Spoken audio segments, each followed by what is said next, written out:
আসসালামু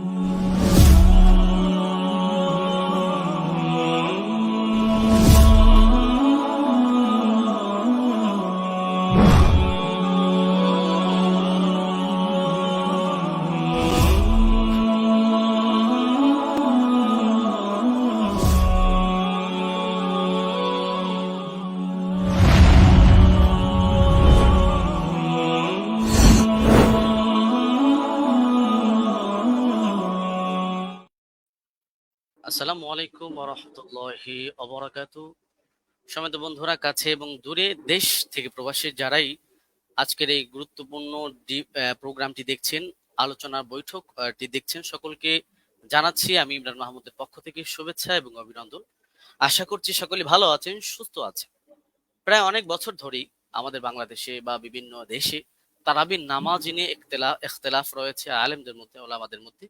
সেই বিষয় নিয়ে আজকে আলোচনা করব এবং আজকে আমাদের আলোচ্য যে বিষয়, হযরত ওমর রাদিয়াল্লাহু তাআলা আনহু কত রাকাত নামাজের আদেশ করেছিলেন, 8 রাকাত নাকি 20 রাকাত, সেই বিষয়ে আলোচনা করব। এবং সেই বিষয়ে 8 রাকাতের পক্ষে যিনি আলোচনা করবেন, আপনাদের সকলের সুপরিচিত ব্যক্তি, বিশিষ্ট ডিবেটর ব্রাদার রাহুল হোসেন। এবং 20 রাকাতের পক্ষে যিনি আলোচনা করবেন, বাংলাদেশের অতি জনপ্রিয় একজন ব্যক্তি, শেখ মুফতি আলী হাসান ওসামা। আপনাদের দুজনকে আমার লাইভ স্ট্রিমে স্বাগত। এবং বাদবাকি দর্শক যারা দেখছেন, আপনাদের সকলকে অনুরোধ জানাবো যে আজকের এই গুরুত্বপূর্ণ প্রোগ্রামটি আপনারা শেয়ার করে অন্যকে দেখার জন্য সুযোগ করে দিবেন এবং আপনারা বেশি বেশি সাপোর্ট করবেন। প্রথমেই আমার প্রোগ্রামের কিছু নীতিমালা আপনাদেরকে জানিয়ে দিব। বিশেষ করে আমাদের আজকের প্রোগ্রামের যারা অতিথি, অবশ্যই তারা সেই নীতিমালাগুলো জানেন। তারপরও দর্শকদের উদ্দেশ্য করে আমি সেই নীতিমালাগুলো আপনাদেরকে একটু পড়ে শোনাবো। আপনি একটু আমার স্ক্রিনটা একটু লক্ষ্য করবেন প্লিজ। জি, আমি সরি, আমি একদম প্রথমেই যাচ্ছি। জি, আমাদের প্রোগ্রামের নীতিমালা, আলোচনার নীতিমালা বিষয়, হাদিস শাস্ত্রের আলোকে হযরত ওমর রাদিয়াল্লাহু তাআলা আনহু কত রাকাত তারাবির আদেশ করেছেন। অনুষ্ঠানটি সম্প্রচার হচ্ছে ব্রাদার রাহুল হোসেন এবং আলী হাসান ওসামার ফেসবুক পেজ থেকে। আলোচনার মধ্যে আমাদের একেবারেই রুলসের যে বিষয়, যে আলোচনার মধ্যে কোনো রূপ বাধা প্রদান করা যাবে না। এক অতিথি অপরজনকে বাধা প্রদান করতে পারবে না। 4 নম্বর, বাধা প্রদান করলে 1 মিনিট সময় কেটে নেওয়া হবে। যিনি বাধা প্রদান করবে তার 1 মিনিট সময় কেটে দেওয়া হবে। 5 নাম্বার, যিনি আলোচনা করছেন, যাকে বাধা দেওয়া হচ্ছে, তার 1 মিনিট সময় তাকে বাড়িয়ে দেওয়া হবে। 6 নম্বর, বিষয়ের বাহিরে অপ্রাসঙ্গিক কথা বললে, আমি সঞ্চালক হিসেবে ইমরান মাহমুদ আছি, অবশ্যই আমি অতিথিদেরকে থামানোর অধিকার রাখি বা থামানোর অধিকার থাকবে। 7 নম্বর, আলোচনার 4টি পর্যায়ের মানে আলোচনাটা 4টা পর্যায়ে হবে এবং সেই পর্যায়গুলো আমি আপনাদেরকে বলবো। প্রথম পর্ব, কেস প্রেজেন্ট, নিজেদের দাবির পক্ষে প্রমাণ উপস্থাপন। এখানে একটি বিষয় আমি বলবো যে কেস প্রেজেন্টে অবশ্যই সবাই সবার দাবি প্রেজেন্ট করবে, অপরের দাবির উপরে খণ্ডন করবে না, শুধু নিজের দাবি নিয়েই আলোচনা করবে। 5 নম্বর, প্রথম কেস প্রেজেন্ট, যিনি একেবারে প্রথমেই প্রেজেন্ট করবেন, ব্রাদার রাহুল হোসেন, তিনি প্রথমেই 15 মিনিট আলোচনা করবেন। দ্বিতীয়তে মুফতি আলী হাসান ওসামা, তিনি 15 মিনিট আলোচনা করবেন। 10 নম্বর, খণ্ডন পর্ব, ব্রাদার রাহুল হোসেন প্রথম 15 মিনিট আলোচনা করবেন, আলী হাসান ওসামা দ্বিতীয়তে 15 মিনিট আলোচনা করবেন। 11 নম্বর, খণ্ডন পর্ব, ব্রাদার রাহুল হোসেন 15 মিনিট আলোচনা করবেন, আলী হাসান ওসামা 15 মিনিট আলোচনা করবেন। এখানে আমি একটি বিষয় আপনাদেরকে জানিয়ে রাখার জন্য বলে রাখি যে 3টি যে পর্ব আমরা করেছি, এই পর্বে 3টা পর্বই 15 মিনিট করে আলোচনার সময় থাকছে। অনেক সময় দেখা যায় যে অতিথিরা আলোচনা করার ক্ষেত্রে তাদের দেখা যায় 15 মিনিটে তাদের দাবিগুলো উপস্থাপন শেষ হয় না। সেই কারণে আমি উপস্থাপক পরিচালনার কমিটির পক্ষ থেকে অতিথিদেরকে 2 মিনিট করে সময় দেওয়া হবে, যেহেতু এটা কোনো ডিবেট না, আলোচনার প্রোগ্রাম। সেক্ষেত্রে তারা চাইলে এই 2 মিনিট সময় ব্যবহার করতে পারবে, নচেত তারা 15 মিনিটই তাদের আলোচনা শেষ করবে। এবং একেবারে শেষ যে পর্বটা, উপসংহার পর্ব, ব্রাদার রাহুল হোসেন তিনি তিনার আলোচনা যেগুলো করেছেন সেগুলো রিভিউ 5 মিনিট আলোচনা করবেন, এবং আলী হাসান ওসামা তিনিও 5 মিনিট আলোচনা করবেন। বিশেষ দ্রষ্টব্য এই পর্বে তিনি তিনার আলোচনা যেগুলো করেছেন যে আলী হাসান ওসামা সাহেবের ডিভাইসটা প্লিজ। এই পর্বে উভয়ের পক্ষের বক্তা নতুন কোনো তথ্য ব্যবহার করতে পারবে না, যেহেতু এটা লাস্ট পর্ব। এখানে কেউ কাউকে খণ্ডন করার সুযোগ থাকছে না, সেই ক্ষেত্রে কেউ কারো নতুন তথ্য অ্যাড করতে পারবে না। আচ্ছা, 13 নম্বর, সভাপতি সাহেব মেবি সঞ্চালক সাহেব আমি আলোচ্য বিষয়ের উপর মন্তব্য ছাড়াই অনুষ্ঠানটি শেষ করে দিবেন। এটা আমাদের প্রোগ্রামের নীতিমালা ছিল, নীতিমালা।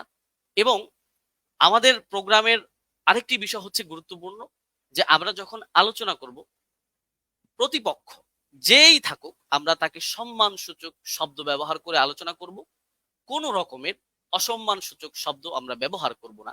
শুধু প্রতিপক্ষ বক্তার ক্ষেত্রে নয়, প্রতিপক্ষের মুরব্বী ওলামায়ে কেরাম বা তার তিনি যাদেরকে অনুসরণ করেন তাদের যে কেউ হোক, কাউকে কটাক্ষ করে কোনো রকমের কথা বলা যাবে না। সুন্দর শব্দ দিয়ে তাদেরকে বলতে হবে।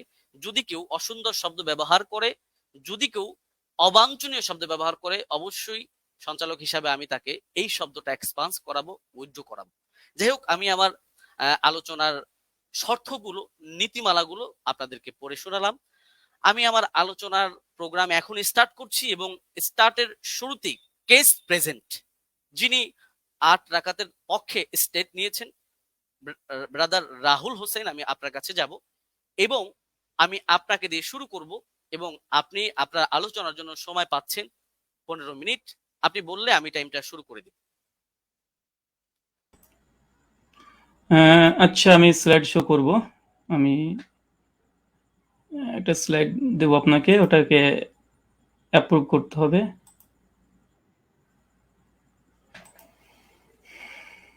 হ্যাঁ, প্রেজেন্টেশন 1 বলে একটা আছে।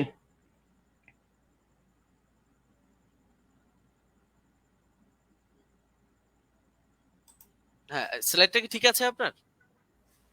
হ্যাঁ, এটাই। ওকে, ঠিক আছে। আপনি বললে আমি টাইমটা আপনাকে শুরু করব। হ্যাঁ, এখন 7 মিনিট 42 সেকেন্ড চলছে। আপনি চাইলে 8 আচ্ছা, মিনিট থেকে। আপনি শুরু করতে পারেন। জি, জি। আসসালামু আলাইকুম ওয়া রাহমাতুল্লাহি ওয়া বারাকাতুহু। আলহামদুলিল্লাহি রাব্বিল আলামিন ওয়াস সালাতু ওয়াস সালামু আলা রাসূলিহিল আমিন ওয়া আলা আলিহি ওয়া সাহবিহি আজমাইন, আম্মা বাদ। সম্মানিত দর্শক মণ্ডলী এবং আজকের সঞ্চালক সাহেব এবং আমার প্রতিপক্ষ হিসেবে যিনি আজকে এসেছেন, ওস্তাদ আলী হোসেন ওসামা, এবং যারা ভিউয়ার্স এখন এই মুহূর্তে দেখছেন তাদেরকে প্রথমেই প্রাথমিক পর্যায়ে সকলকে ঈদের শুভেচ্ছা জানাই। আজকে আপনারা দেখেছেন যে বিষয় আজকে আমাদের গুরুত্বপূর্ণ বিতর্কিত বিষয়ের আলোচ্য বিষয়, ওমর রাদিয়াল্লাহু তাআলা আনহু তিনি কত রাকাত তারাবি আদেশ করেছেন, 8 নাকি 20? এই আলোচনাটি হবে সম্পূর্ণ হাদিস শাস্ত্রের আলোকে। এই আলোচনাটি কেন? এই আলোচনা করার মূল কারণ বা মৌলিক কারণ হচ্ছে এটাই যে আহলে হাদিসদের উপরে একটা অভিযোগ আছে, প্রায় অভিযোগ করে থাকে যে আহলে হাদিসরা ওমর ইবনুল খাত্তাব রাদিয়াল্লাহু তাআলাকে মানে না, খোলাফা রাশিদিনকে মানে না। কারণ হিসেবে তারা পেশ করে যে ওমর বিন খাত্তাব তিনি 20 রাকাত তারাবির আদেশ করেছেন, অথচ আহলে হাদিসরা 8 রাকাত পরে মসজিদ থেকে পালিয়ে যায়। অনেকে এর জন্য এক ধাপ এগিয়ে আমাদেরকে বলে আমরা নাকি নামাজ চোর, আবার অনেকে এক ধাপ এগিয়ে তারা বলতেছে এইভাবে 8 রাকাত কোনো নামাজই নেই, 1284 হিজরির পূর্বে 8 রাকাত বলে কোনো আন্দোলন ছিল না। অনেক রকমের অভিযোগের স্তূপ আমাদের আহলুল হাদিসদের উপরে আছে। তাই আজকে এই আলোচনাটি খুব গুরুত্বপূর্ণ বিষয়, এবং আপনারা সকলে মনটা খোলা রেখে, উদার রেখে আলোচনাটা শোনার চেষ্টা করবেন। আমরা কেউ একগোয়ামি কেউ আমরা করব না। তো চলুন আমাদের আলোচনার সূচনাতেই কয়েকটি বিষয় লক্ষ্য করতে হবে। প্রথম কথা, যে খোলাফা রাশিদিন রাদিয়াল্লাহু তাআলা আনহু তাদের যে মানার কথা স্বয়ং আল্লাহ নবী আলাইহিস সালাম তিনি বলে গেছেন। সুনান তিরমিজি হাদিস নম্বর 2676 আল্লাহ বলছেন, আমি দুনিয়া থেকে চলে যাওয়ার পরে তোমাদের মধ্যে অনেক ইখতিলাফুন কাসীরা, অনেক বড় বড় মতভেদ হবে। ফালাইকুম বিসুন্নতি ওয়া সুন্নাতি খোলাফা রাশিদিন, আর সেই সময় তোমরা আমার সুন্নাতকে আঁকড়ে ধরবে, এক, আর দুই, সুন্নাতে খোলাফা রাশিদিন, আর খলিফা যারা আছে তাদের সুন্নাতকে মেনে চলতে হবে। আর আমরা সকলে জানি ফারুকে আজম ওমর ইবনুল খাত্তাব ইসলামের দ্বিতীয় খলিফা। আর এটা নিয়েই আমাদের দুই পক্ষেরই দাবি যে আসলে ওমর বিন খাত্তাব কত রাকাত তারাবি আদেশ করেছিলেন। চলুন এখানে 3 নম্বর বিষয়, আমরা অনেকে অবগত আছি যে আল্লাহ রাসূল আলাইহিস সালাম তিনি মাত্র 3 দিন তারাবি জামাত করেছিলেন, তারপর স্থগিত থেকে যায়। পরবর্তী সময়তে ওমর বিন খাত্তাব রাদিয়াল্লাহু তাআলা আনহু জামানাতে তিনি একদিন মসজিদ ভিজিট করে এসে দেখছেন যে মসজিদের মধ্যে মানুষ বিক্ষিপ্তভাবে নামাজে দাঁড়িয়ে আছে, নামাজ পড়ছে। এই কারণে ওমর বিন খাত্তাব রাদিয়াল্লাহু তাআলা আনহু উবাই বিন কাব, আপনার স্ক্রিনে দেখছেন সহিহ বুখারী হাদিস নম্বর 2010, এখানে উবাই বিন কাব রাদিয়াল্লাহু তাআলা আনহুকে তিনি তার নেতৃত্বে তিনি একটা তারাবির জামাত করে দিলেন। কিন্তু সহিহুল বুখারীর মধ্যে কত রাকাত এটা নেই, বরং জামাতের কথাটা এসেছে। এখন কত রাকাত এটা সহিহ বুখারীতে নেই, তার মানে কি হাদিস জগতে নেই? অবশ্যই আছে। চলুন কোথায় আছে আমরা একবার ঘুরে আসি। ৮ রাকাতের পক্ষে হাদিস, আমাদের প্রথম হাদিস, এটা হচ্ছে মুয়াত্তা মালিক, আপনারা দেখতে পাচ্ছেন 251 নম্বর হাদিস, এবং বিভিন্ন প্রকাশনীর ভিন্নতার কারণে হাদিস নাম্বার চেঞ্জ হয়ে যাবে। এখানে হাদিসটা পড়ার পূর্বে একটা কথা বলতে চাই, আজকে যে দলিল আমি পেশ করব ইনশাআল্লাহ সে দলিলের মধ্যে কোনো দুর্বলতা ইনশাআল্লাহ থাকবে না। জি, আমি ব্যক্তি রাহুলের ক্ষেত্রে অনেক দুর্বলতা থাকতে পারে, আরবি ইবারত অনেক ভুল হতে পারে, কিন্তু ইনশাআল্লাহ যে দলিল দেব একদম পূর্ণিমার রাতের সূর্যের মতো চমৎকার, একদম চকচকে, সূর্যের মতো চকচকে করবে। কোনো এখানে একটা কালিমা লেপন করার মতো ইনশাআল্লাহ আজকে এই দলিল উপর আক্রমণ কেউ করতে পারবে না। আর করলে আমরা আহলে হাদিসের পক্ষ থেকে আমি মজুদ আছি খণ্ডন করার জন্য ইনশাআল্লাহ। চলুন হাদিসের সনদ এবং মতন আমরা একবার দেখে আসি, এবং আপনারা দেখছেন এখানে বলছেন, দেখেন, আন হাদ্দাসানা মালিক আন মুহাম্মদ বিন ইউসুফ আন সাইদ বিন ইয়াজিদ আন্নাহু কাল। এখানে সনদের প্রথম অংশ আমরা দেখে নিয়েছি। এরপরে বলছে আমারা ওমর ইবনুল খাত্তাব উবাই বিন কাআবিন ও তামিম দারি। তারপরে বলছে আই ইয়াকুমু লিন্নাসি বি ইহিদা আশারাতা রাকা। এখানে উমর বিন খাত্তাব রাদিয়াল্লাহু তাআলা আনহু তিনি বলছেন, তিনি আদেশ করছেন, ওমর বিন খাত্তাব তিনি আমর করছেন, আদেশ করছেন কাকে? উবাই বিন কাব আর তামিম দারিকে। কি আদেশ করছেন?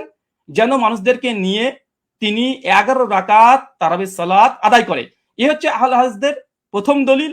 আর এই দলিল দিয়েই আজকে আমাদের যে কেস, আমার যে কেস, যে আমরা আহলে হাদিসরা 8 টাকা তারাবি জামাতে পড়ি, এটা ওমর বিন খাত্তাব রাদিয়াল্লাহু আনহু আদেশ করেছেন। আদেশ স্পষ্ট মজুদ আছে আলহামদুলিল্লাহ। এবং কাকে আদেশ করেছে? উবাই বিন কাব, তামিম দারিকে। এটা হচ্ছে আমাদের প্রথম দলিল, মুয়াত্তা মালিক 251 নম্বর হাদিস। এখানে লক্ষণীয় শুধু এই হাদিসটা যে মুয়াত্তা মালিকে এসেছে এমনটা নয়। এই হাদিসের তাখরিজ দেখেন, সহিহ কুবরা আলী নাসাই হাদিস নাম্বার 4677 এই সনদ মালিক থেকে আসছে। 3 নম্বর আরেকটা আছে শারহু মানিল আল আসালি তহাবি। ইমাম তহাবি হানাফি মাযহাবের বিশেষ করে তিনি বড় ফকি এবং মুহাদ্দিস। হাদিস নাম্বার 1741 তিনিও সনদ সহকারে ইমাম মালিক থেকে এর থেকে পেশ করেছে। চতুর্থ প্রমাণ মারিফাতুস সুনান আল আসার লিল বাইহাকি, হাদিস নাম্বার 5413 ইমাম বাইহাকি আল মুতাফা 458 হিজরি তিনিও নিয়ে এসেছেন। আচ্ছা, তারপরে 5 নম্বর শারুসুন আলী বাগাবি, চতুর্থ খণ্ডে 120 নম্বর পৃষ্ঠায় ইমাম মালিকের সূত্রে এই হাদিসটাকে তিনি নিয়ে এসেছেন। আরো যারা আপনারা দেখবেন মাদ্রাসাতে মিশকাত পড়তে হয়, না পড়লে কেউ তালিমি হতে পারে না। মিশকাত হাদিস নাম্বার 1302 আপনারা দেখতে পাচ্ছেন মুয়াত্তা মালিকের সনদ সহ এখানে মতনটাকে উল্লেখ করা হয়েছে। আর যারা দারসি নুসখা দেখতে চাচ্ছেন দেবন্দি থেকে প্রকাশনী, সেটা হচ্ছে প্রথম 115 নম্বর পৃষ্ঠায় লাইন নম্বর 9 থেকে 11তে আপনারা দেখে নিতে পারবেন। আর এটা মিসকাতুল মাসাবি, যারা বাংলা দেখতে চান, অনেক বাংলা শ্রোতা আছে, আমার বক্তৃতার সত্যতা যাচাই করে নেবেন। মিসকাত আল মাসাবি হাদিস নাম্বার 1302 এটা আপনি পেয়ে যাবেন। এবং মুয়াত্তা মালিক যেটি ইসলামিক ফাউন্ডেশন থেকে বের হয়ে এসেছে প্রকাশনী, এটা হচ্ছে প্রথম খণ্ডে 171 পৃষ্ঠা রিয়াত নম্বর 4 আমার এই দলিল আপনারা বাঙালি শ্রোতা যারা আছেন, যারা আরবি বোঝেন না, তাদের জন্য দিয়ে দিলাম, আপনারা দেখে নিতে পারবেন। শুনুন, এই হাদিসের প্রথম দেখেন, আমি যে হাদিস আমরা মতন থেকে স্পষ্ট প্রমাণ পেয়েছি যে ওমর বিন খাত্তাব উবাই বিন কাব তামিম দারিকে তিনি 11 রাকাত তারাবির নির্দেশ দিয়েছে। আলহামদুলিল্লাহ, কেস ইজ ক্লোজড। আমাদের পক্ষে এই দলিল আমরা পেশ করেছি। এখন হচ্ছে এই সনদ কি, চলেন সনদ আপনি স্ক্রিনে দেখতে পাচ্ছেন। আন মালিক আন মুহাম্মদ বিন ইউসুফ আন সাইদ বিন ইয়াজিদ, তারপরে ওমর ইবনু খাত্তাব। এই হাদিসের মধ্যে মাত্র 4টের রাবি পাচ্ছেন। এক হচ্ছে মালিক, ইমাম মালিক, মানে বুঝতে পারছেন, একবার দেখে নিন স্ক্রিনে। ইমাম মালিক, আলহামদুলিল্লাহ, ইমাম মালিক তো ইমাম মালিক, কে যারা করবে ইমাম মালিকের উপরে, আলহামদুলিল্লাহ। 2, তারপরে হচ্ছে মোহাম্মদ বিন ইউসুফ, ইনি একজন বিখ্যাত তাবেঈ। অনেক সাধারণ মানুষের তো মোহাম্মদ বিন ইউসুফকে না চিনতেও পারেন। তারপর 3 নম্বর রাবি আসছে কি? সাইদ বিন ইয়াজিদ, আলহামদুলিল্লাহ, তিনিও একজন সাহাবী। চতুর্থ রাবি, তিনিও একজন সাহাবী, ওমর বিন খাত্তাব, আলহামদুলিল্লাহ। শুধু সাহাবী আর সাহাবী, আলহামদুলিল্লাহ, দুজন সাহাবী আর দুজন বড় ইমাম এই হাদিসটাকে রিওয়ায়াত করছে। চলেন আরেকটু দেখে নিই। আমরা শুধুমাত্র বুঝতে পারলাম এই দ্বিতীয় রাবি তাবেঈ যিনি মোহাম্মদ বিন ইউসুফ, ইনাকে আমরা সাধারণ মানুষরা চিনতে পারবো না। চলুন এই মোহাম্মদ বিন ইউসুফ ইনি কে, ইনাকে একবার দেখিয়ে আসি। চলেন, মোহাম্মদ বিন ইউসুফ আল মাদানী রহিমাহুল্লাহ এমন একজন ব্যক্তিত্ব যা সহিহ বুখারীতে আলহামদুলিল্লাহ 105 খানা হাদিস মজুদ আছে। 105 খানা আপনার স্ক্রিনে লক্ষ্য করছেন, হাদিস নাম্বার দিয়ে সার্চ করলে আপনারা দেখতে পাবেন। চলেন এরপর সনদ আবার দেখছেন, আন মালিক আন মুহাম্মদ বিন ইউসুফ আন সাইদ বিন ইয়াজিদ আন, তারপর ওমর ইবনে খাত্তাব। এই যে সনদটা ভালোভাবে দেখেন, আন মালিক আন মুহাম্মদ বিন ইউসুফ আন সাইদ বিন ইয়াজিদ। আবার দেখেন আন মুহাম্মদ বিন ইউসুফ আন সাইদ বিন ইয়াজিদ। শুধুমাত্র মুহাম্মদ বিন ইউসুফ যে সহিহ বুখারীর রাবি এমনটা নয়, বরং সহিহ বুখারীর মধ্যে আলহামদুলিল্লাহ কমপক্ষে 4টে হাদিস সেম এই চেনটা এসেছে। দেখেন সহিহ বুখারী হাদিস না 1858, হাদিস না 2824, হাদিস না 4062, কমপক্ষে 4টে হাদিস আছে আন মুহাম্মদ বিন ইউসুফ আন সাইদ বিন ইয়াজিদ, একদম পাশাপাশি আছে। শুধু মুহাম্মদ বিন ইউসুফ যে শুধুমাত্র তিনি যে বুখারীর রাবি এমনটা নয়, বরং সেম চেন যেটা মুয়াত্তা মালিকের 8 টাকাতে পক্ষে দলিল পেশ করেছি, একই চেন আলহামদুলিল্লাহ সহিহ বুখারীর মধ্যে মজুদ আছে, কমপক্ষে 3টে, আরো সহিহ মুসলিমে আপনারা চেক করলে পেয়ে যাবেন। আচ্ছা, এই হাদিসের সনদ পর্যালোচনা সংক্ষিপ্তভাবে করে দিই, যা আমরা দেখলাম এতক্ষণে। প্রথম পয়েন্ট দেখেন, সাহাবী থেকে সাহাবী কেন? ওমর বিন খাত্তাব, সাইদ বিন ইয়াজিদ ওমর বিন খাত্তাবের আদেশ বর্ণনা করছে, দুজনই সাহাবী। আলহামদুলিল্লাহ, এটা মুহাদ্দিসদের ভাষাতে এই সনদকে বলা হয় সিলসিলাতুল জাহাব, মানে ইমাম মালিক তিনি হচ্ছে মুসান্নিফ গ্রন্থের, আর সাহাবী পর্যন্ত যেতে মাত্র একজন রাবী লেগেছে, মাত্র একজন, আর সে হচ্ছে মুহাম্মদ বিন ইউসুফ, যিনি সহিহ বুখারীর 105 খানা হাদিস বর্ণনা করেছেন। সহিহ মুসলিম আলহামদুলিল্লাহ আছে। তৃতীয়, এই সনদের যতজন রাবী আছে সবগুলো মাদানী, আলহামদুলিল্লাহ। ইমাম মালিক মদিনার ইমাম, আলহামদুলিল্লাহ। মুহাম্মদ বিন ইউসুফ একজন বিখ্যাত তাবী, ইনিও মাদানী, আলহামদুলিল্লাহ। তাহলে দেখছেন এখানে 3টে, যে সাহাবী থেকে সাহাবী হাদিস বর্ণনা করছে, মাত্র একটা রাবী দিয়ে একদম সাহাবী ওমর বিন খাত্তাব পর্যন্ত পৌঁছে যাচ্ছে, আলহামদুলিল্লাহ। এটা যে সিলসিলাতুল জাহাব তথা গোল্ডেন চেন। এরপরে চলেন, আচ্ছা, আমার স্লাইডে 1 সেকেন্ড,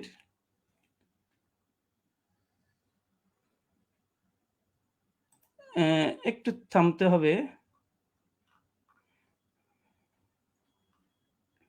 আচ্ছা, ঠিক আছে। আচ্ছা, আমরা হচ্ছে আমি এই কেসটা প্রেজেন্ট করলাম। এখন আলী হোসেন ওসামা হাফিজাহুল্লাহর কাছে আমার কিছু প্রশ্ন এই মুয়াত্তা মালিকের এই হাদিস নিয়ে। প্রথম প্রশ্ন, আলী হোসেন ওসামার কাছে 8খানা প্রশ্ন করব। প্রথম, ওমর ইবনুল খাত্তাব রাদিয়াল্লাহু তাআলা আনহু 20 রাকাত তারাবির নির্দেশ দিয়েছেন মর্মে এমন একটি সহিহ হাদিস উপস্থাপন করুন যেই সনদ হাদিস শাস্ত্রের আলোকে সহিহ হবে এবং মুত্তাসিল হবে, সনদে কোনো দুর্বল রাবী যেন না থাকে, আর সনদ যেন মাঝখান থেকে বিচ্ছিন্ন না হয়ে যায়, মানে কোনো ইনকেতা না থাকে। প্রশ্ন নম্বর 2, মুয়াত্তা মালিকের যে সনদ আমরা দেখিয়েছি, যেটা সিলসিলাতুল জাহাব মুহাদ্দিসদের পরিভাষা অনুযায়ী ওমর ইবনুল খাত্তাব রাদিয়াল্লাহু তাআলা আনহু 20 রাকাত তারাবির নির্দেশ দিয়েছে, পয়েন্ট টু বি নোটেড, 20 রাকাত নির্দেশ দিয়েছে মর্মে এমন একটি বর্ণনা পেশ করুন যার সনদ সিলসিলাতুল জাহাব এই মানে উত্তীর্ণ হয়েছে।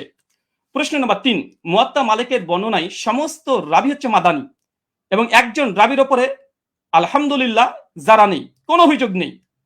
ওমর ইবনুল খাত্তাব রাদিয়াল্লাহু তাআলা আনহু 20 রাকাতের নির্দেশ দিয়েছেন মর্মে এমন একটি বর্ণনা পেশ করুন যার সনদে সমস্ত রাবী মাদানী এবং কোন রাবীর ব্রাদার প্লিজ একটু আমি আপনি কিন্তু 20 রাকাতের বিষয়ে কোশ্চেন করছেন, পরবর্তীতে কিন্তু এটা এখন কি আপনি কোশ্চেনগুলো করবেন নাকি পরবর্তীতে করবেন?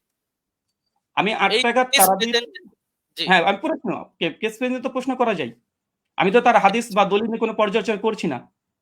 জি অবশ্যই। জি, মুয়াত্তা মালিকের যে বর্ণনা পেশ করেছি এটা সমস্ত কোনো রাবীর পরে সামান্য পরিমাণে যারা নেই। আমি এখানে প্রশ্ন, ওমর ইবনুল খাত্তাব রাদিয়াল্লাহু তাআলা থেকে এমন একটি 20 রাকাতের তারাবির দলিল আপনি পেশ করবেন যেখানে সমস্ত রাবী যতজন থাকবে তার উপরে কোনো মানে দুর্বলতা থাকবে না, এমন একটা রিওয়ায়াত পেশ করবেন। প্রশ্ন নম্বর 4, মুয়াত্তা মালিকের 8 টাকাতে বর্ণনা সনদ বুখারী মুসলিমের শর্তেও সহিহ, প্রত্যেক রাবী বুখারী মুসলিমে, যেটা একটু আগে আপনাদেরকে আমি দেখিয়েছি। ঠিক ওমর ইবনুল খাত্তাব রাদিয়াল্লাহু তাআলা আনহু 20 রাকাত তারাবির নির্দেশ দিয়েছেন মর্মে এমন একটি বর্ণনা পেশ করুন যেটা বুখারী মুসলিমের শর্তে উত্তীর্ণ হয়েছে। প্রশ্ন নম্বর 5, মুয়াত্তা মালিকের ডজন ডজন ব্যাখ্যা গ্রন্থ পৃথিবীতে বিদ্যমান আছে।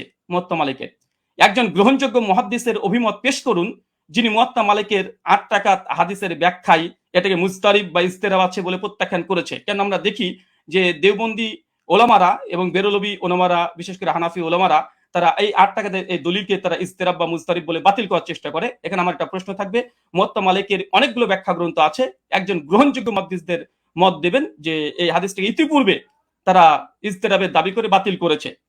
আব্দুল বার রাহিমাহুল্লাহর ওয়াহম নাই ইস্তেরাব। আচ্ছা, প্রশ্ন নম্বর 6, দেওবন্দি মাদ্রাসা প্রতিষ্ঠা হবার আগে কিংবা 1284 হিজরির আগে এই হাদিসকে মুস্তারিব বলেছেন এমন একজন মুহাদ্দিসের অভিমত পেশ করুন।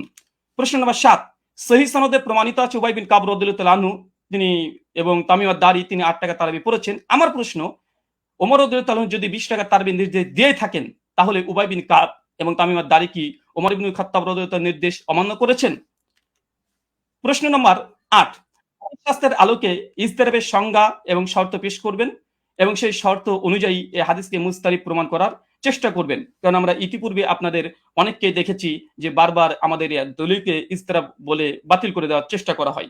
চলেন আমরা হাদিসের আবার প্রথম অংশে আপনাদেরকে আমরা নিয়ে যাব, যেখান থেকে আপনারা বুঝতে পারবেন।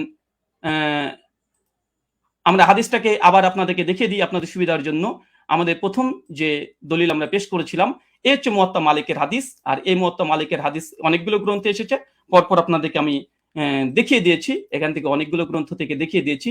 আমি জাস্ট একটা দলিল আমি পেশ করেছি, আর এই একটা দলিলের উপরে আমি অটল থাকবো।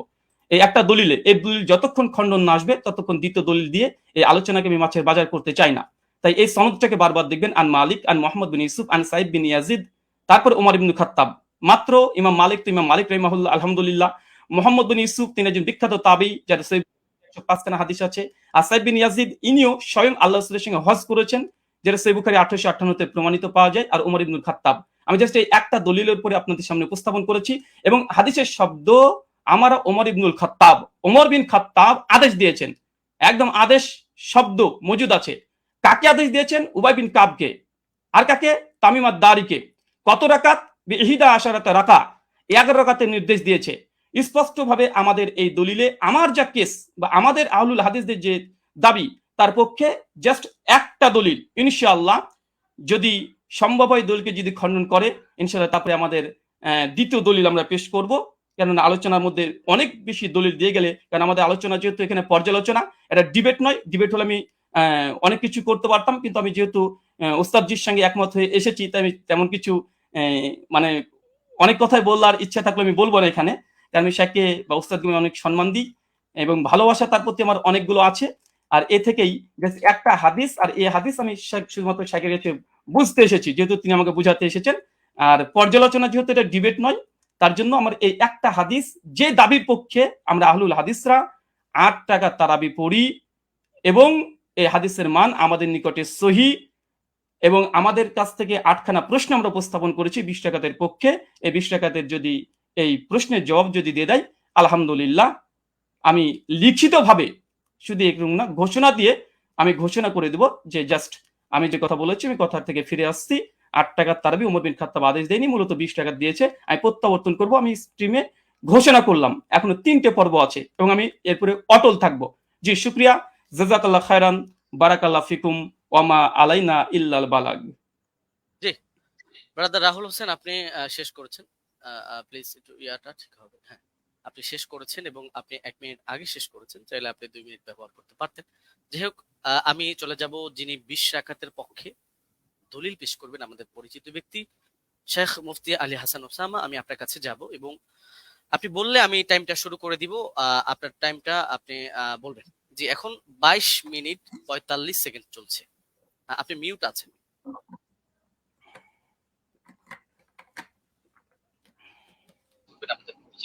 জি, শেখ মুফতি আলী হাসান ওসামা, আমি আপনার কাছে যাব এবং আপনি বললে আমি টাইমটা শুরু করে দিব। আপনার আওয়াজ শোনা যাচ্ছে, আপনার পাশে একটা ফোন চলছে, ফোনটা একটু অফ করুন, আপনি মিউট আছেন বা অন্য কোন ডিভাইস চলছে। আওয়াজ কি শুনতে পাচ্ছেন? আমার আওয়াজ শুনতে পাচ্ছি। মুফতি আলী হাসান ওসামা, আমি আপনার কাছে যাব এবং আপনি বললে আমি, আপনি কি শুনতে পাচ্ছেন আমাদের? এখন আপনাকে শোনা যাচ্ছে, আপনাকে এখন শোনা যাচ্ছে। জি, ধন্যবাদ। শুরু করতে পারেন। জি, শুরু করতে পারেন।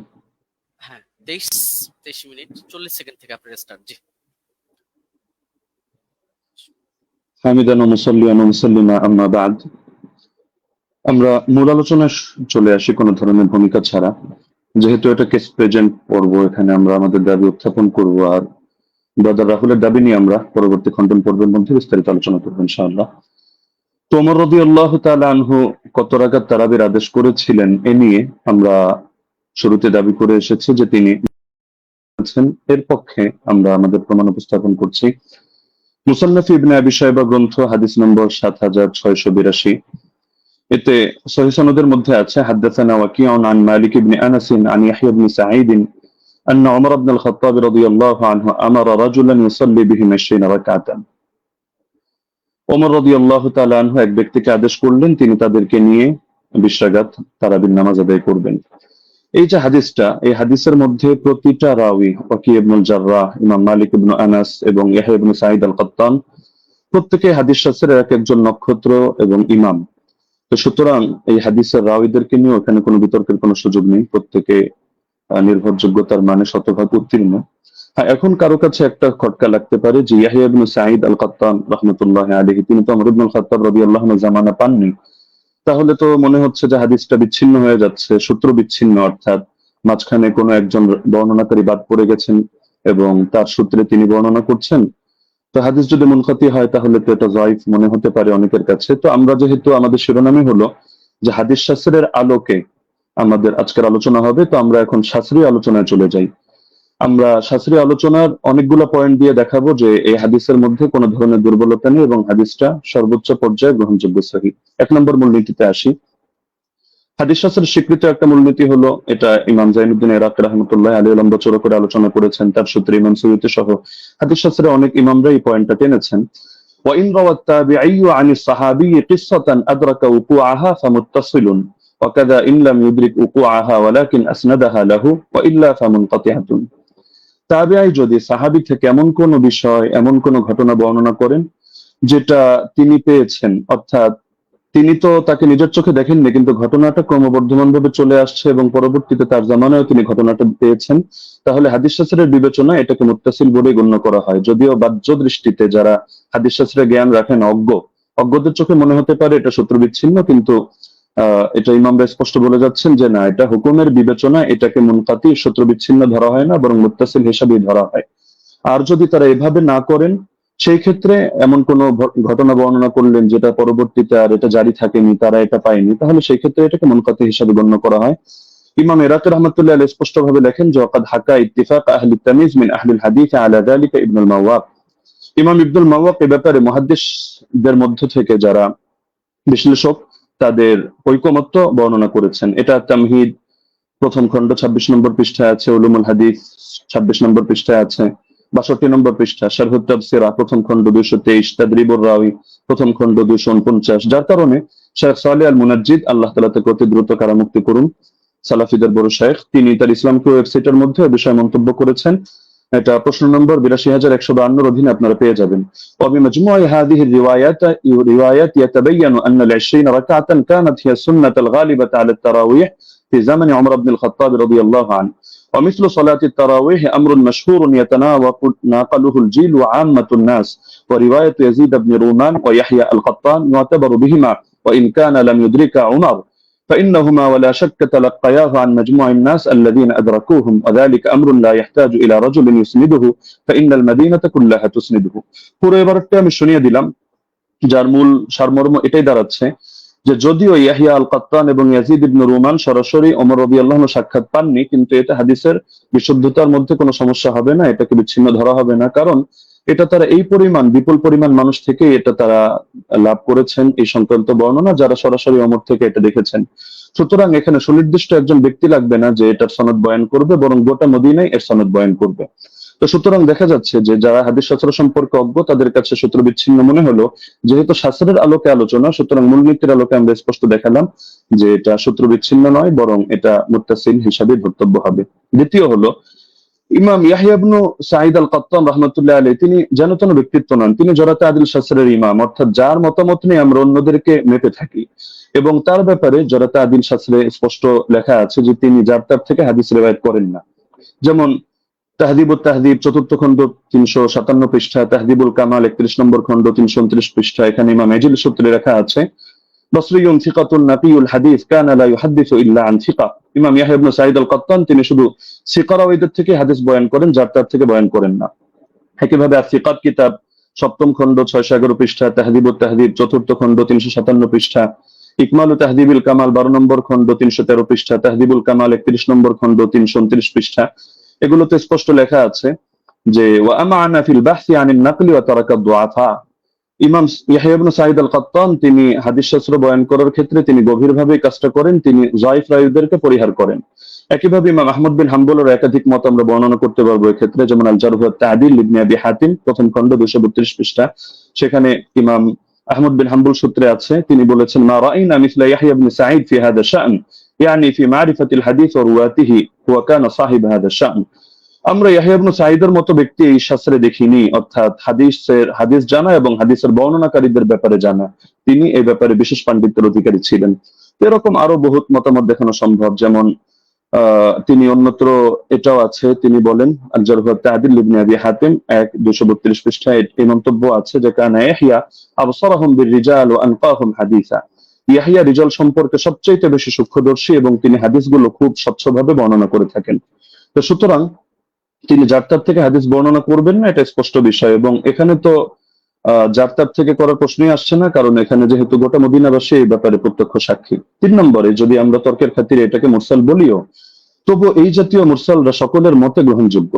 যেমন হাফিজ ইবনুল কাইয়িম রাহিমাহুল্লাহর স্পষ্ট মন্তব্য আছে জাদুল মাআদ কিতাবে প্রথম খণ্ড 367 নম্বর পৃষ্ঠায়, ওয়াল মুরসাল ইযা ইত্তাসালা বিহি আমালুন ওয়া আদ্দাদাহু কিয়াসুন আও কাওলু সাহাবিয়্যিন আও কানা মুরসিলুহু মা'রুফান বিইখতিয়ারি আশ-শুয়ুখ ওয়া রাগবাতিহি আন আর-রিওয়ায়াতি আন আদ-দুআফা ওয়াল মাতরুকিন ওয়া নাহওয়ি যালিক মিম্মা ইয়াক্তাযি কুওয়াতাহু উমিলা বিহি। মুরসালের সঙ্গেও যদিও আমরা এটা মুরসাল বলছি না, তবে তর্কের খাতিরে যদি এটাকে মুরসাল ধরিও, সেই ক্ষেত্রে মন্তব্যটা উল্লেখ করছে যে মুরসালের সঙ্গে যদি আমল যুক্ত হয়, অর্থাৎ উম্মত এভাবে আমল করে, অথবা তিনি আরো পয়েন্ট আনলেন যে যদি এখানে মুরসালটা যার থেকে এসেছে, অর্থাৎ মুরসিল যিনি, তিনি যদি এ ব্যাপারে পরিচিত হন যে তিনি শায়খ খুব সুন্দরভাবে নির্বাচন করেন এবং বর্ণনা করার ক্ষেত্রে যায়ফ রাওয়ী, মাতরুক রাওয়ীদেরকে তিনি পরিহার করে চলেন, তাহলে সেই ক্ষেত্রে মুরসালের আলোকে আমল করা হবে এবং এটা ফুকাহায়ে কেরামের নিকট গ্রহণযোগ্য মূলনীতি। আল ইহকাম ফি উসুলিল আহকাম আমিদের কিতাবের মধ্যে স্পষ্ট আছে যে জাতীয় মুরসাল এটা ফাকাবিলাহু আবু হানিফা ওয়া মালিক ওয়া আহমদ ইবনে হাম্বল ফি আশহারি রিওয়ায়াতাইন আনহু। ইমাম আবু হানিফা গ্রহণ করেন, ইমাম মালিক গ্রহণ করেন, ইমাম আহমদ বিন হাম্বলের একটা প্রসিদ্ধ মত যেটা তার আলোকে দেখা যায় তিনিও গ্রহণ করেন। ঈসা ইবনে আবান রাহিমাহুল্লাহ তিনি একটু ভাগ করেন, তিনি শুধু ففصل عيسى بن أبان فقبل مراسيل الصحابة والتابعين وتابعي التابعين ومن هو من أئمة النقل مطلقا دون من عدا هؤلاء। তিনি সাহাবীদের মুরসাল গ্রহণ করেন, তাবেঈদেরটা করেন, তাবেঈদেরটা করেন, এবং যারা হাদিস শাস্ত্রের ইমাম তাদেরটা করেন, অন্যদেরটা করেন না। এটা মেনে নিলেও সমস্যা নেই, কারণ ইমাম ইয়াহইয়া আল কাত্তান তিনি হাদিস শাস্ত্রের ইমাম, তিনি যে ক্যাটাগরি বর্ণনা করেছেন এই ক্যাটাগরির মধ্যে আছেন। আর ইমাম শাফিঈর মত প্রসিদ্ধ, এটা আল ইহকাম কিতাবের মধ্যে আছে, একইভাবে নুজহাতুন নাজার ফি তাওদীহ নুখবাতিল ফিকার সেখানেও আছে। ইমাম শাফিঈ রাহমাতুল্লাহ আলাইহির বক্তব্যের মধ্যে স্পষ্ট দেখা যাচ্ছে যে তিনি বলেছেন যে মুরসাল যদি সাহাবীর মুরসাল হয় তাহলে তো গ্রহণযোগ্য, আর যদি এমন মুরসাল হয় আও মুরসালান قد اسنده غير مرسله او ارسله راو اخر يروي عن غير شيوخ الاول او عضده قول صحابي او قول اكثر اهل العلم او ان يكون المرسل قد عرف من حاله انه لا يرسل عمن فيه علة من جهالة أو غيرها كمراسيل ابن المسيب فهو مقبول وإلا فلا، ووافقه على ذلك أكثر أصحابه والقاضي أبو بكر وجماعة من الفقهاء। ইমাম শাফিঈ রাহিমাহুল্লাহর মন্তব্য হচ্ছে যদি সাহাবীর মুরসাল না হয় এমন মুরসাল হয় যে মুরসালের সঙ্গে কিছু বিষয় যুক্ত থাকে, যেমন তিনি একটা উদাহরণ দিয়েছেন, যদি অধিকাংশ আহলে ইলমের বক্তব্য এর পক্ষে সমর্থন যোগায়, অর্থাৎ তারাও এই মতে পোষণ করেন। অথবা মুরসিলের গুণ হলো তিনি যাত্রার থেকে ইরসাল করেন না, বরং তিনি এমন কারো থেকে ইরসাল করা থেকে নিজেকে বিরত রাখেন যার মধ্যে কোনো দোষ আছে, সে মাঝহুলি হোক, সে অন্য কোনো দোষে দোষী হোক, যেমন ইমাম সাঈদ ইবনে মুসাইয়্যিব রাহমাতুল্লাহ আলাইহি, এগুলো তিনি গ্রহণ করে নেন। এটা আল ইহকাম আমিদি কিতাবের মধ্যে আছে। একইভাবে ইমাম নাবাবী তার আল মাজমু' শারহুল মুহাদ্দাবের 6 নম্বর খণ্ড 206 নম্বর পৃষ্ঠায় এটা বলেছেন, ইহতাজ্জু শাফিঈ বিল মুরসাল ইযা তাদাদা بأربعة أحد أربعة أمور، إما حديث مسند وإما مرسل من طريق آخر وإما قول صحابي وإما قول أكثر العلماء। তো সময় যেহেতু কম আমরা সব রেফারেন্স টানছি না, আরো কয়েকটা কিতাবের হাওলা দিয়ে দিচ্ছি। উসুলুল বাজদাওয়ী 171 নম্বর পৃষ্ঠা, আল মানসুর লিজারকাশি, শারহুল উমদা ইবনে তাইমিয়া, তাহযীবুস সুনান আবি দাউদ ইত্যাদি কিতাবের মধ্যে এ ব্যাপারে আলোচনা আছে। এবার আসি আমরা যদি সালাফি শায়খদের মূলনীতিও মেনে নিই, যেমন শায়খ আলবানী রাহিমাহুল্লাহকে এক্ষেত্রে আমরা উদাহরণ হিসেবে রাখতে পারি। তো শায়খ আলবানী রাহিমাহুল্লাহ প্রসিদ্ধ কিতাব সিলসিলাতুল আহাদিস সহিহা, এটা তো সকলের নিকটে পরিচিত। এখান থেকে 1422 নম্বর বর্ণনাটা আমি খুলে দেখার অনুরোধ করব, সেখানে দেখতে পাবেন আপনারা খুললে যে তিনি যে হাদিসটা বর্ণনা করেছেন একটা মুরসাল হাদিস, কিন্তু তিনি এটার ব্যাপারে মন্তব্য করছেন যে হাযা ইসনাদুল হাসান, এটা একটা হাসান সনদ, তবে ইল্লা আন্নাহু মুনকাতিউন বাইনা সুলাইমান ওয়া ইবনে আমরিন, তবে এটা সূত্র বিচ্ছিন্ন, মুনকাতি কার মাঝে, রাওয়ী সুলাইমান এবং রাওয়ী ইবনে আমরের মাঝে এখানে ইনকিতা আছে, সূত্র বিচ্ছিন্নতা আছে, কোন একজন বাদ পড়ে গেছে। তবে এটার পক্ষে এই তিনি একটা মুরসাল রিওয়ায়াত করে এর পক্ষে একটা যায়ফ হাদিস এনেছেন, যায়ফ রিওয়ায়াত, সেটা এনে তিনি মন্তব্য করছেন যে লাকিনাল হাদিসা বিমাজমু'i তারিকাইনি হাসানুন, এই দুটো যায়ফ মিলে এটা হাসান হয়ে গিয়েছে, অর্থাৎ একটা মুরসাল আর একটা যায়ফ তো মুরসালের পক্ষে তিনি জয়ীফ হাদিস পেয়েও এটাকে হাসান হিসাবে সাব্যস্ত করে ফেলেছেন এবং শেষে মন্তব্য করেছেন ফামিসলুহু ইউস্তাশহাদু বিহি, এ ধরনের বর্ণনা দ্বারা এটা দলিল প্রদান করা যায়। ফাল হাদিসু বিহি সহিহুন ইনশাআল্লাহু তাআলা, এর দ্বারা হাদিসটা সহিহ হিসাবে সাব্যস্ত হবে ইনশাআল্লাহু তাআলা। তো শায়খ আলবানী রাহিমাহুল্লাহ এক্ষেত্রে যে কাজটা করলেন, আমরা তো এর চেয়ে আরো মজবুত কাজ করলেন। তিনি একেবারে একটা জয়ীফ হাদিস এনে মুনকাতি একটা রিওয়ায়াতকে তিনি হাসান সনদ সাব্যস্ত করে হাদিসটাকে দলিলযোগ্য এবং সহিহ সাব্যস্ত করে ফেললেন। তো এ ব্যাপারে তো আর কোনো কিছু বলার অপেক্ষা রাখে না। তারপর চতুর্থ বিষয় হলো, সব ধারার ইমামগণই মেনে নিয়েছেন যে ওমর রাদিয়াল্লাহু আনহু 20 রাকাত তারাবির আদেশ করেছেন। যেমন আমরা উদাহরণ হিসেবে ইমাম শাফিঈকে আনতে পারি 1 নম্বরে, কিতাবুল 1 নম্বর খন্ড 167 পৃষ্ঠা, মুখতাসারুল মুজানি 34 নম্বর পৃষ্ঠা। তিনি স্পষ্ট বলেছেন, ওয়া আহাব্বু ইলাইয়া 20 লিআন্নাহু রুইয়া আন উমর, আমার নিকট 20 অধিক পছন্দনীয় কারণ এটা ওমর থেকে বর্ণিত হয়েছে।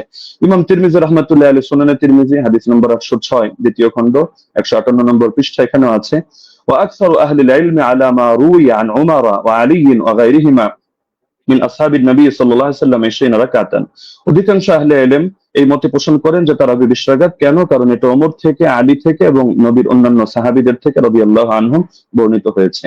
শেখ বিন বাজ রাহমাতুল্লাহি আলাইহি সালাফিদের গ্রহণযোগ্য ব্যক্তিত্ব, আমরা মহব্বত করি। তিনি বলেন মাজমুউল ফাতাওয়া 11 নম্বর খন্ড 322 নম্বর পৃষ্ঠা, ওয়া সাবাতা আনহুম আন্নাহুম সাল্লু বিআমরিহি 23, তাদের থেকে প্রমাণিত রয়েছে যে তারা ওমরের আদেশে তারা 23 রাকাত নামাজ আদায় করেছেন। শেখ সালেহ আল মুনাজ্জিদ তিনি বলেন যা আল আমরু আন ওমর ইবনুল খাত্তাব রাদিয়াল্লাহু আনহু বিসালাতিল 20 রাকাতান, ওমর রাদিয়াল্লাহু আনহু থেকে 20 রাকাতের ব্যাপারে আদেশ এসেছে। তো সালাফি শায়খ হয়েও তারা বিষয়টা মেনে নিয়েছেন।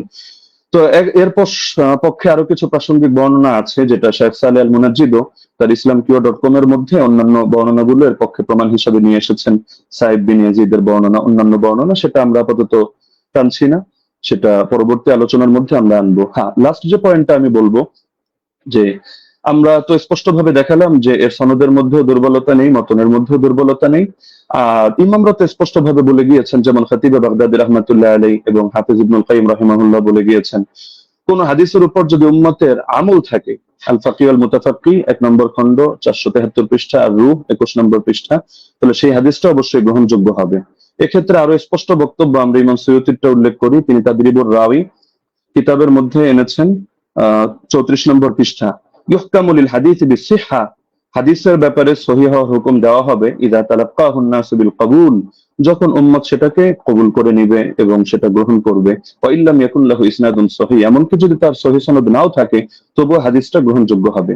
এমনকি হাফিজ ইবনে হাজার আসকালানী রাহমাতুল্লাহ আলাইহি আন-নুকাত আলা কিতাবি মুকদ্দিমাত ইবনে সালাহর মধ্যে স্পষ্ট এনেছেন। এটা আপনারা আন-নুকাত আলা কিতাব ইবনে সালাহর মধ্যে প্রথম খন্ড 494 495 পৃষ্ঠায় পাবেন যে মিন জুমলাতি সিফাতিল কবুল আল্লাতী লাম ইয়াতাআররাজ লাহা শাইখুনা ইয়াকসিদু জাইনাদ্দিন আল-ইরাকি আন ইয়াত্তাফিক আল-উলামা আলা আল-আমাল বিমাদলুল হাদিস ফাইন্নাহু ইউকবালু হাত্তা ইয়াজিব আল-আমালু বিহি ওয়া ক্বাদ সাররাহা বিযালিকা জামাআতুন মিন আইম্মাতিল উসুল। হাদিস গ্রহণযোগ্য হয় যে সমস্ত গুণের কারণে। এর অন্যতম একটা গুণ হলো যে আলেমরা এই হাদিসের বক্তব্যের আলোকে আমল করার ব্যাপারে একমত হয়ে যান। তো এরকম যদি হয় তাহলে সেই হাদিসটা অবশ্যই কবুল হয় এবং তার দ্বারা আমল করা আবশ্যক হয়ে যায়। এটা হাদিসের মূলনীতি সংক্রান্ত আলোচনা যারা করেছেন যে ইমামরা, তারা স্পষ্টভাবে এই ব্যাপারে বক্তব্য দিয়েছেন। তো এটা হাফিজ ইবনে হাজার আসকালানী রাহমাতুল্লাহির বক্তব্য। তো আলোচনা আরো দীর্ঘ করা যেত, বাকি সময় যেহেতু সংক্ষিপ্ত, আমরা যে পয়েন্টগুলো টানলাম, তো ব্রাদার রাহুল এর মধ্যে থেকে কোনো একটা পয়েন্ট টেনে তিনি যদি দেখাতে পারেন যে না, এই শাস্ত্রের এই মূলনীতিগুলো ভুল বা এর আলোকে এটা প্রমাণিত হয় না, তাহলে আমরা তার প্রতি কৃতজ্ঞ থাকবো যে হাদিস শাস্ত্রের নতুন আরেকটা জিনিস অ্যাড হলো। তো সুতরাং আমরা শাস্ত্রের আলোকে দেখিয়ে দিলাম যে না, ইমাম ওমর রাদিয়াল্লাহু তাআলা আনহু তিনি 20 রাকাত তারাবির আদেশ করেছেন। জাযাকুমুল্লাহু খাইরান। জি, আপনাকে অনেক অনেক ধন্যবাদ মুফতি আলী হাসান ওসামা। আপনি যথাসময় শেষ করেছেন। বাদ বাকি আমি এখানেও বলে দিই যে 10 সেকেন্ড আমাদের কস হয়েছে। 10 সেকেন্ড ওসামা সাহেব বেশি পেয়েছেন। বাদ বাকি আমাদের এটা নিয়ে কোনো সে নেই আশা করি। যাই হোক, আমরা এখন যাব খণ্ডন পর্বে, এবং খণ্ডন পর্বে প্রথম 15 মিনিট আলোচনা করবেন মুহতারাম ব্রাদার রাহুল হোসেন, এবং আমি আপনার কাছে যাব, আপনি বললে আমি আপনার টাইমটা শুরু করব। আপনি মিউট হয়ে আছেন। জি, একটা স্লাইড আমি পাঠিয়েছি, এটা শো করতে হবে। স্লাইড স্লাইড এটা কি একটু দেখবেন প্লিজ। এটা কি স্লাইড আপনার? জি জি জি জি জি জি জি এটাই। জি, আপনি বললে আমি টাইমটা স্টার্ট করব। ওকে, টাইম জাস্ট নাও, স্টার্ট। জি 40 মিনিট সেকেন্ড। আলহামদুলিল্লাহ, সমস্ত প্রশংসা আল্লাহ সুবহানাহু ওয়া তাআলার জন্য। আমাদের প্রথম পর্ব শেষ হয়েছে। তো মূল বিষয় হচ্ছে এতক্ষণ আপনারা দেখলেন যে আমাদের উস্তাদজি তিনি তার প্রেজেন্টেশনে 20 রাকাত তারাবির পক্ষে তিনি দলিল উপস্থাপন করেছেন। তবে আমি হতাশ হয়েছি। হতাশ এই জন্য হয়েছি যে 8 রাকাতের পক্ষে আমরা যে হাদিসটা পেশ করেছি মুয়াত্তা মালিক থেকে মাত্র 4টে সনদে। সনদের মধ্যে না কোনো দুর্বলতা আছে, না সনদের মধ্যে কোনো রাবির উপরে আপত্তি আছে, না সনদের মধ্যে কোনো ইনকেতা সূত্র বিচ্ছিন্ন হয়েছে। এবং আমি ওস্তাদজিকে আমার 8টা প্রশ্নের মধ্যে 5 নম্বর প্রশ্ন ছিল এইটা যে এমন একটি দলিল পেশ করবেন যেখানে সূত্র কোনো ছিন্ন হয়নি, বিচ্ছিন্ন হয়নি, ইনকেতা নেই, সনের মধ্যে কোনো মুনকাতি কোনো সনদ পেশ করবেন না। দুর্ভাগ্যজনক হলে সত্য কথা, আজকে তিনি প্রথম যে দলিলটা পেশ করেছেন তিনি একটা মুনকাতি একটা দলিল পেশ করেছেন, সূত্র বিচ্ছিন্ন একটা দলিল পেশ করেছেন। এবং এখানে ইয়াহিয়া সাইদ আল কাত্তান থেকে যে রাত পেশ করেছে মুসান্নাফ ইবনে আবি শাইবা থেকে আপনারা দেখেছেন। তো এখানে মুসান্নাফ ইবনে আবি শাইবাতে ইয়াহিয়া সাইদ আল কাত্তান তিনি দাবি করছেন বা বলছেন ইবনে ইয়াজিদ থেকে যে ওমর রাদিয়াল্লাহু তাআলা জামানায় 20 টাকা তারাবির আদেশ দিয়েছে। আমার প্রশ্ন আবারও 9 নম্বর প্রশ্ন একটা যোগ হয়ে গেল। কাকে আদেশ করেছে? কাকে নাম বলতে হবে। মুয়াত্তা মালিকের রিওয়ায়াতে পরিষ্কারভাবে আছে। কাকে আদেশ করেছিলেন? 8 টাকাতের পক্ষে ওমর বিন খাত্তাব, সেটা হচ্ছে উবাই বিন কাব আর তামিম আদ-দারিকে। উস্তাদজি যে 20 রাকাতের আদেশের ওমর বিন খাত্তাব থেকে নিয়ে এসেছে, প্রথমটা সনদটা ইনকেতা আছে, সূত্র বিচ্ছিন্ন। ওমর বিন খাত্তাবের রাদিয়াল্লাহু তাআলা জামানা পর্যন্ত ইয়াহিয়া সাইদ আল কাত্তান তিনি পান নাই। আর দ্বিতীয়ত এই হাদিসের মধ্যে আমার দ্বিতীয় একটা প্রথম আর একটা প্রশ্ন যুক্ত হয়ে যায় যে এখানে কাকে নির্দেশ দিয়েছে, কোন সাহাবীকে, সাহাবীর নাম বলতে হবে। এই পয়েন্টটাকে নোট করে আমি রিবাটাল সেশনে উস্তাদের কাছে জবাব আমি আশা করছি। আমি অবাক হয়েছি, দ্বিতীয় অবাক হচ্ছে এটা যে আমার উস্তাদজি তিনি হাদিসটা মুরসাল হককে অস্বীকার করলেন এবং তিনি সঙ্গে সঙ্গে কথা বললেন যারা মুরসাল বলে তারা নাকি জ্ঞান পাপী বা জ্ঞান অল্প স্বল্প বুদ্ধি যারা আছে তারাই নাকি এই হাদিসটাকে ইনকেতা বলে। চলেন এই হাদিসের প্রথমত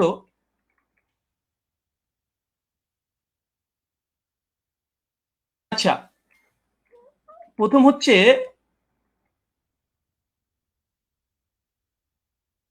যে দলিলটা পেশ করেছেন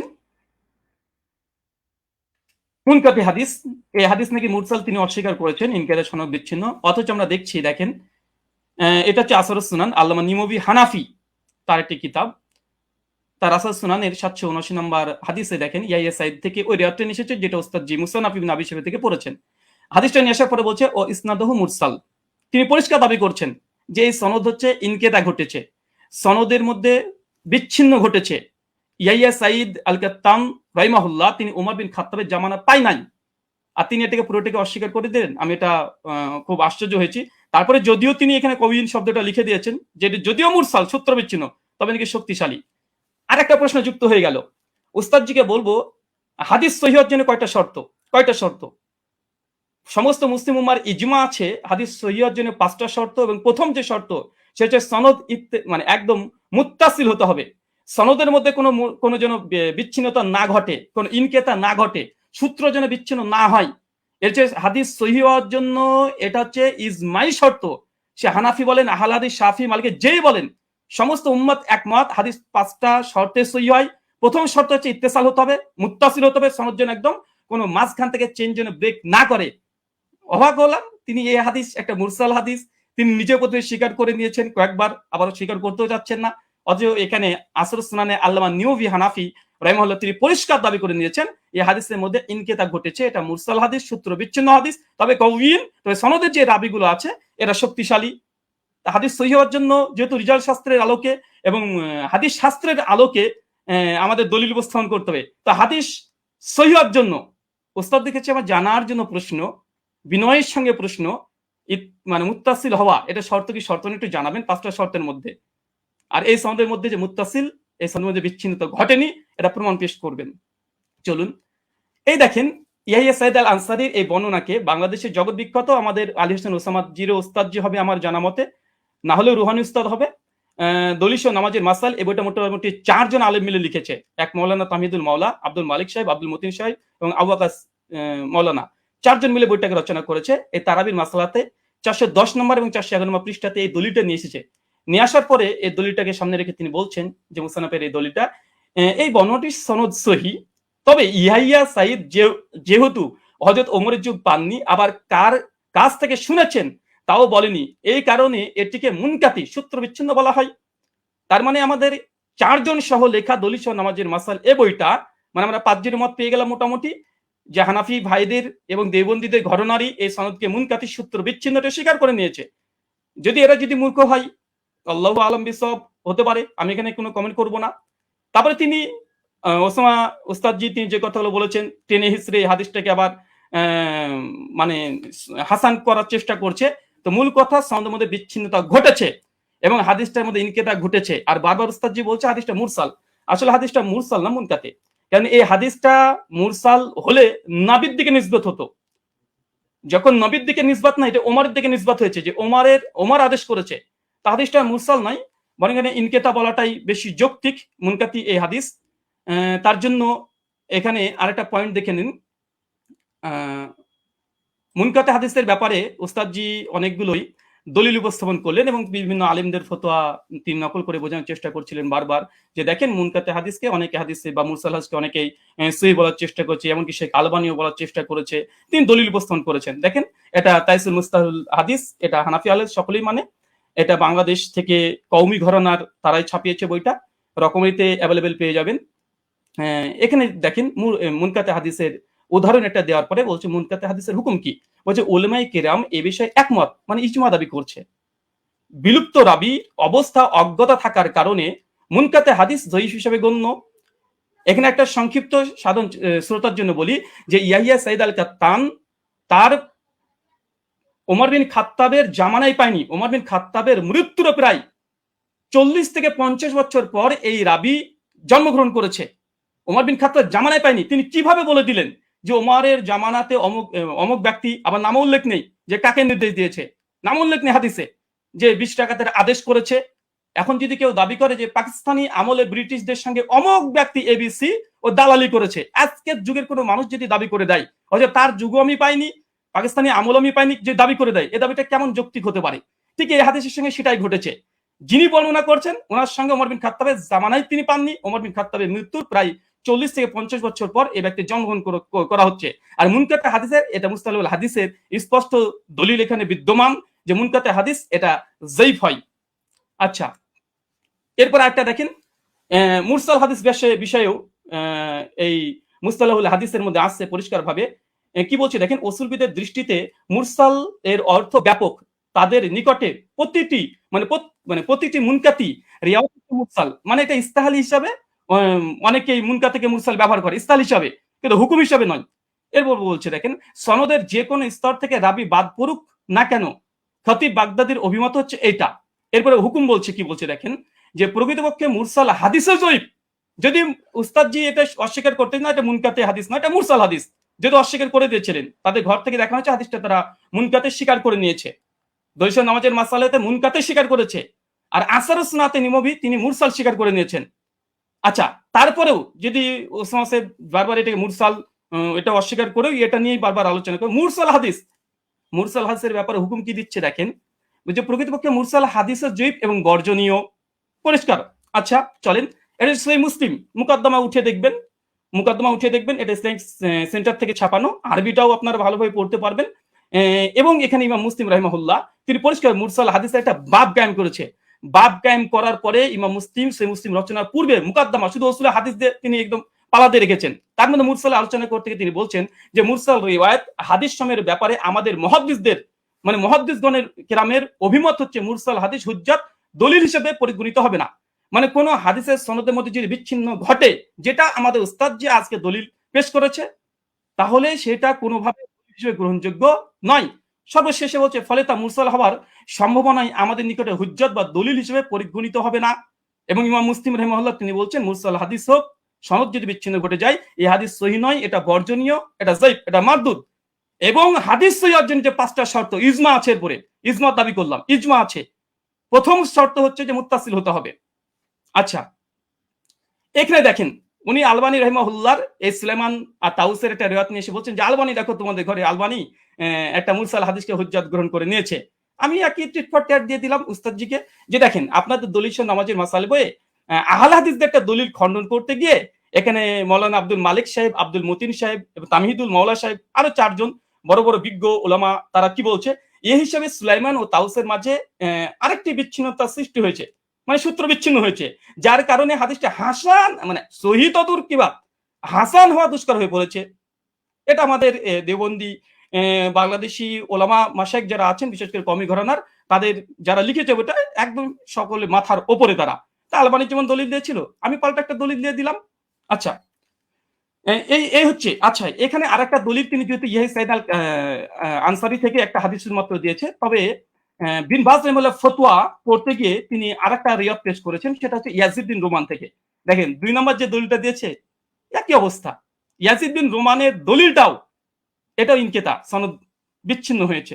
এবং আমার চ্যালেঞ্জ ছিল উস্তাদজিকে, বা আমার অনুরোধ ছিল যে উস্তাদজি এমন একটা দলিল পেশ করবেন যার মধ্যে কোনো বিচ্ছিন্নতা ঘটেনি, কোনো ইরসাল হয়নি, এবং এমন একটা হাদিস পেশ করলেন যে হাদিসে কাকে যে আদেশ করা হয়েছে তার নাম উল্লেখ নেই, অথচ মুয়াত্তা মালিক আলহামদুলিল্লাহ সনদের মধ্যে কোনো ইরসাল নেই, ইনকেতা ঘটেনি, সনদের মধ্যে কোনো রাবির উপরে জাররা পরিমাণে কোনো জারা নেই, সনদে কোন ব্যক্তিকে কোন সাহাবী ওমর বিন খাত্তাব 8 টাকা তারাবির আদেশ করেছে সেটাও মজুদ আছে আলহামদুলিল্লাহ। কিন্তু আমাদের উস্তাদজি 15 মিনিট সময় নিয়ে তিনি মাত্র একটা দলিল পেশ করেছেন, বিন বাজের ফতোয়াতে এই ইয়াজিদ বিন রোমানের এর অর্থে চলে এসেছে। এটাই একই অবস্থা। কি বলছেন দেখেন, দৈশা নামাজের মাসালাতেই বলছে, কি বলছে, এটিও একজন তাবির সাক্ষ্য, মুহাদ্দিসগণের পরিভাষা অনুযায়ী বা এটাকে মুনকাতি মুরসাল বলা হয়, কারণ ইয়াজিদ ইবনে রোমান হযরত ওমরের যুগ পাননি। একই সমস্যা, এটাকে যঈফ বলা উচিত নয়। তারপরে মাসলাকে হানাফির নিকটে যেহেতু মুরসাল হাদিস হুজ্জাত, যঈফ হাদিস হুজ্জাত, ফজিলতের ক্ষেত্রে যঈফ হাদিস হুজ্জাত, তার মানে এখান থেকে বোঝা গেল যে আহলে হাদিসরা যে দলিল পেশ করেছে আলহামদুলিল্লাহ এর মধ্যে কোনো বিচ্ছিন্নতা নেই। আমাদের হানাফি ভাইদের পক্ষ থেকে যে দলিলটা আমরা পেয়েছি প্রথম পর্বেই, কারণ প্রথম দলিল মানে মজবুত দলিল দেয় মানুষ, প্রথম যেটা দেয় সেটা মজবুতই দেয়, কিন্তু দুর্ভাগ্য সনদের মধ্যে বিচ্ছিন্নতা ঘটে গেছে, সনদের মধ্যে ইনকেতা ঘটে গেছে, মাকড়সার জালের মতো দুর্বল একটা সনদ দিয়ে এটাকে আজকে দাবি হিসাবে দলিল পেশ করা, ওস্তাদজির কাছে আমি বিষয়টা একটু কেমন ভাবে মনে হচ্ছে, যেটা কেমন ঘটে গেল যে প্রথম সনদেই এরকম একটা ঘটনা ঘটে যাবে। আচ্ছা, 2 নম্বর, আমার উস্তাদজি জাস্ট 2টো দলিলই পেশ করেছে তার প্রেজেন্টেশনে, 2টো দলিল এখানে আমি খণ্ডন করেছি। তাছাড়া তিনি আদার্স যে কথা না, তিনি তেমন কোনো কথা বলেনি 2টো হাদিস নিয়ে। আর মুনকাতে হাদিস হুজ্জাত বা মুরসাল হাদিস হুজ্জাত তিনি এই বিষয়ে পরে কথা বলতে চেয়েছেন। আমিও দেখিয়েছি যে ইমাম মুসলিমের নিকটে মুরসাল মুনকাতে হাদিস মানে গ্রহণযোগ্য নয়। তাছাড়া দলিল সহ নামাজের মাসালাতে স্বয়ং আব্দুল মতিন সাহেব একটা সূত্র বিচ্ছিন্ন হওয়ার কারণে আহলেসের একটা দলিলকে বাতিল ঘোষণা করে দিয়েছে, হাসান হওয়া দুষ্কর বলে দিয়েছে। আর তৃতীয়ত মুস্তালাহুল হাদিসের গ্রন্থে যেগুলো লেখা আছে যে মুনকাতে হাদিস বা মুরসাল হাদিস সূত্র বিচ্ছিন্নতা হওয়ার কারণে কার কাছ থেকে শুনেছে এটা যেহেতু আমাদের কাছে জানা নেই, এই জন্য এই হাদিসটা মুহাদ্দিসদের নিকটে এটা যায়িফ, এটা মারদুদ।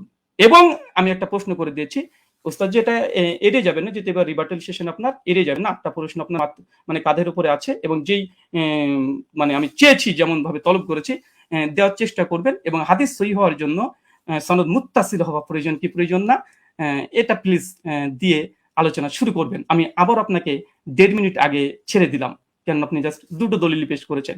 শুকরিয়া, ধন্যবাদ, জাযাকাল্লাহ খায়রান, বারাকাল্লাহ ফিকুম। জি ব্রাদার রাহুল হোসেন, আপনাকে অনেক অনেক ধন্যবাদ। খণ্ডন পর্বে আপনি আপনার প্রথম আলোচনাটি শেষ করেছেন, যথাসময়ে শেষ করেছেন এবং আগেই শেষ করেছেন। যেহেতু আমি চলে যাব খণ্ডনের দ্বিতীয় আলোচক যিনি মুফতি শেখ আলী হাসান ওসাম আপনার কাছে, এবং আপনি বললে আমি আপনার টাইমটা শুরু করে দেব।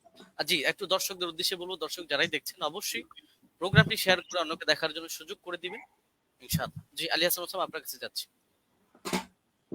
আপনি বললে আমি টাইমটা শুরু করব। জি, শোনা যাচ্ছে আমাকে?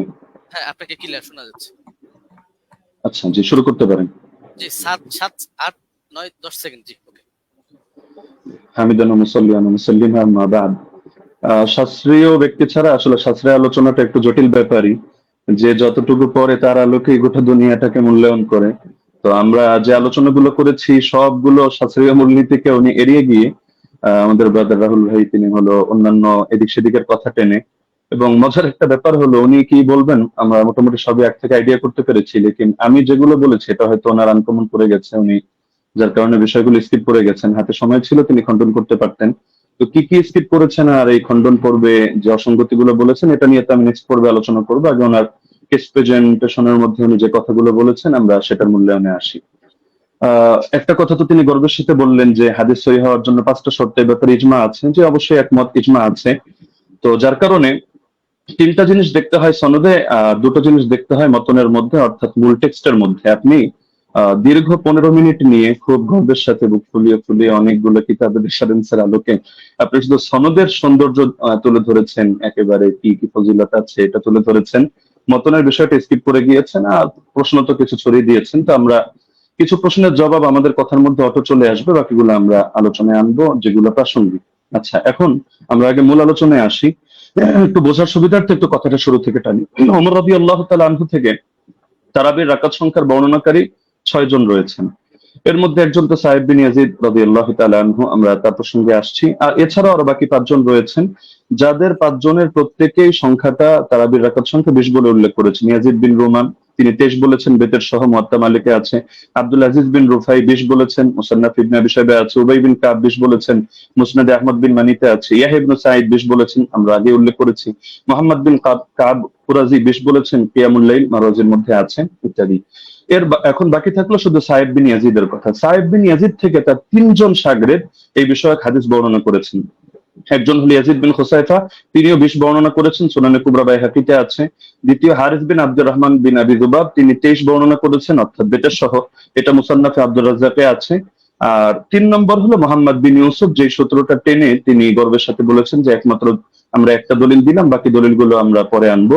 বাস্তব কথা হলো ওমর রাদিয়াল্লাহু আনহু 11 আদেশ করেছেন এই মর্মে, অন্য কোনো বিশুদ্ধ দলিল তিনি আদৌ আনতে পারবেন কিনা এটাই চিন্তার বিষয়। তো এখন যে মোহাম্মদ বিন ইউসুফ সূত্রে তিনি আনলেন, সেই মোহাম্মদ বিন ইউসুফ থেকে এই সংক্রান্ত হাদিসটা বর্ণনা করেছেন 5 জন। এখন 5 জনের মধ্যে রেওয়ায়েতে কারোর সাথে কারোর মিল নেই, এক একজন এক এক ভাবে রেওয়ায়েত করেছেন। এর মধ্যে সবচেয়ে মজার বিষয় হলো তিনি যে সনদটা এনেছেন, এখানে তো ইমাম মালিক রাহমাতুল্লাহ আলাইহি তার সূত্রে বয়ান করেছেন 11 রাকাত। এরকম আরো 2-1টা বর্ণনা আছে, কিন্তু দেখা যাচ্ছে মোহাম্মদ বিন ইসহাক রাহমাতুল্লাহ আলাইহি তিনি বর্ণনা করেছেন এই মোহাম্মদ বিন ইউসুফ থেকে 13 রাকাতের কথা, যেটা মুসনাদে আহমদ বিন মানিতে আছে। এছাড়া দাউদ বিন কায়েস রাহমাতুল্লাহ আলাইহি তিনি এবং আরো অনেকে 21 রাকাতের কথা বর্ণনা করেছেন, যেটা মুসান্নাফে আব্দুর রাজ্জাকে বিশুদ্ধ সনদে আছে। যদি এটা সনদ নিয়ে চ্যালেঞ্জ করেন আমরা তাহলে সনদের আলোচনায় আসবো। তো দেখা যাচ্ছে মতনের মধ্যে মিল নেই, মতনের মধ্যে এখানে সমস্যা বিদ্যমান। সব শাগরেদরা বলছে একভাবে, কিন্তু মোহাম্মদ বিন ইউসুফ থেকে এসে দেখা যাচ্ছে যে এখানে সনদের মধ্যে যদিও যারা বয়ান করেছেন সনদের বিশুদ্ধতা আছে, এটা নিয়ে আমি আপত্তি করছি না, কিন্তু হাদিস সহিহ হওয়ার জন্য যদি 5টা শর্ত, শুধু সনদ ঠিক থাকলেই হবে না। এমন বহুত হাদিস আছে সনদ সুন্দর, কিন্তু তার ইসের মধ্যে, মতনের মধ্যে সমস্যা আছে। তো এখানে মতনের মধ্যে যে ঝামেলাটা হয়েছে এটাকে ইস্তেরাব বলে। ইস্তেরাব মানে হলো যে কোথায় 21 রাকাতের কথা আর কোথায় হলো 11 রাকাতের কথা, আবার কোথায় 13 রাকাতের কথা। যদিও 13 নিয়ে একটা ব্যাখ্যা ওনারা দাঁড় করানোর চেষ্টা করেন ধারণা প্রসূত ভাবে, তো সেটা আপাতত বাদই দিলাম।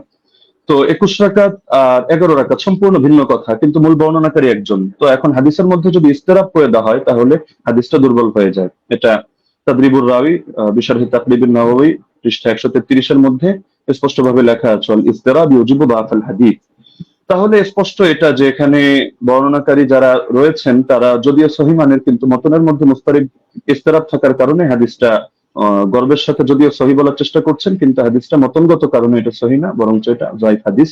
এটা হেলাউ সুনানের মধ্যে 7ম খন্ড 145 146 স্পষ্টভাবে লম্বা চওড়া আলাপ আছে। শেখ জাফর আহমদ উসমানী রাহমাতুল্লাহ আলাইহি লিখেছেন, হাদা আসারুন মুস্তারিবুল মাতনি উখতুলিফা ফীহি আলা মুহাম্মদ ইবনে ইউসুফ।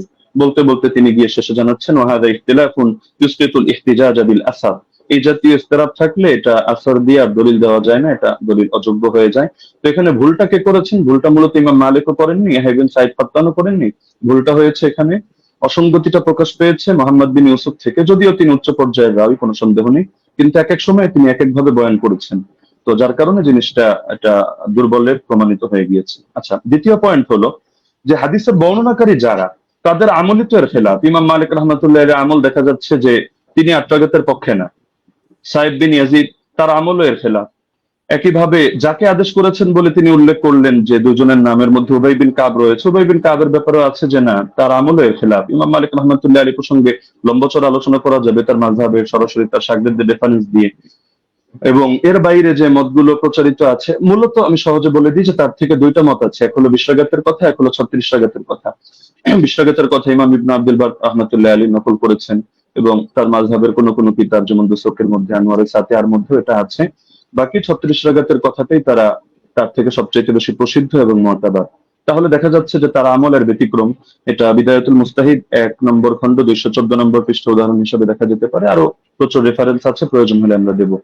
আচ্ছা, দ্বিতীয়ত হলো সাইদ বিন ইয়াজিদের আমল যে খেলাফ, এটা হলো বাইহাকি মারিফাতুস সুনান ওয়াল আসার কিতাবে 4th খণ্ড 42 নম্বর পৃষ্ঠা 5409 নম্বর রিওয়ায়েতে আছে।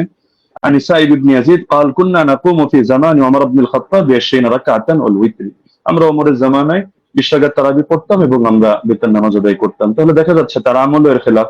একইভাবে যাকে আদেশ করলেন সে উবাই বিন কাবের আমলও ছিল এর খেলাফ। এটা আল হাদিসুল মুখতারা জিয়া মাকদিসের গ্রন্থ 1161 নম্বর রিওয়ায়াত, সেখানে স্পষ্ট আছে আন উবাই ইবনে কাব আন্না উমারা আমারা উবাইয়ান আন ইউসাল্লিয়া বিন নাস ফি রমাদান। এই হাদিসের শেষে গিয়ে স্পষ্ট আছে ফাসাল্লা বিহিম 20 রাকাতান, তিনি মানুষদেরকে নিয়ে 20 রাকাত নামাজ আদায় করলেন। তাহলে এটা তো সম্ভব না, খলিফা তাকে আদেশ দিবে একটা আর তিনি খলিফার আদেশ লঙ্ঘন করে করবেন আরেকটা। তার মানে খলিফার আদেশই ছিল 20 রাকাত। তবে এটা মোহাম্মদ বিন ইউসুফ বলতে গিয়ে একাধিক জায়গায় এক এক রকম বলেছেন, এক জায়গায় তার থেকে কখনো 11 রাকাতের কথা এসেছে। আচ্ছা, মুসান্নাফে আব্দুর রাজ্জাক গ্রন্থের মধ্যে উবাই বিন কাবের এই রিওয়ায়াত আছে 7730 নম্বর হাদিস, সেখানেও দেখা যাচ্ছে যে আন্না উমর জামা আন-নাস ফি রমাদান আলা উবাই ইবনে কাব ওয়া আলা তামিম আদ-দারি আলা 21 রাকাতান। ওমর রাদিয়াল্লাহু আনহু উবাই বিন কাব এবং তামিম দারিকে মানুষকে নামাজ পড়ানোর দায়িত্ব দিয়েছেন 11 রাকাত 21 রাকাত। তাহলে এখানেও দেখা যাচ্ছে যে দাবিগুলো মিলছে না। তো এই জিনিসটা ব্রাদার রাহুল মানুক বা না মানুক ইমাম ইবনে তাইমিয়া রাহিমাহুল্লাহ মেনে নিয়েছেন।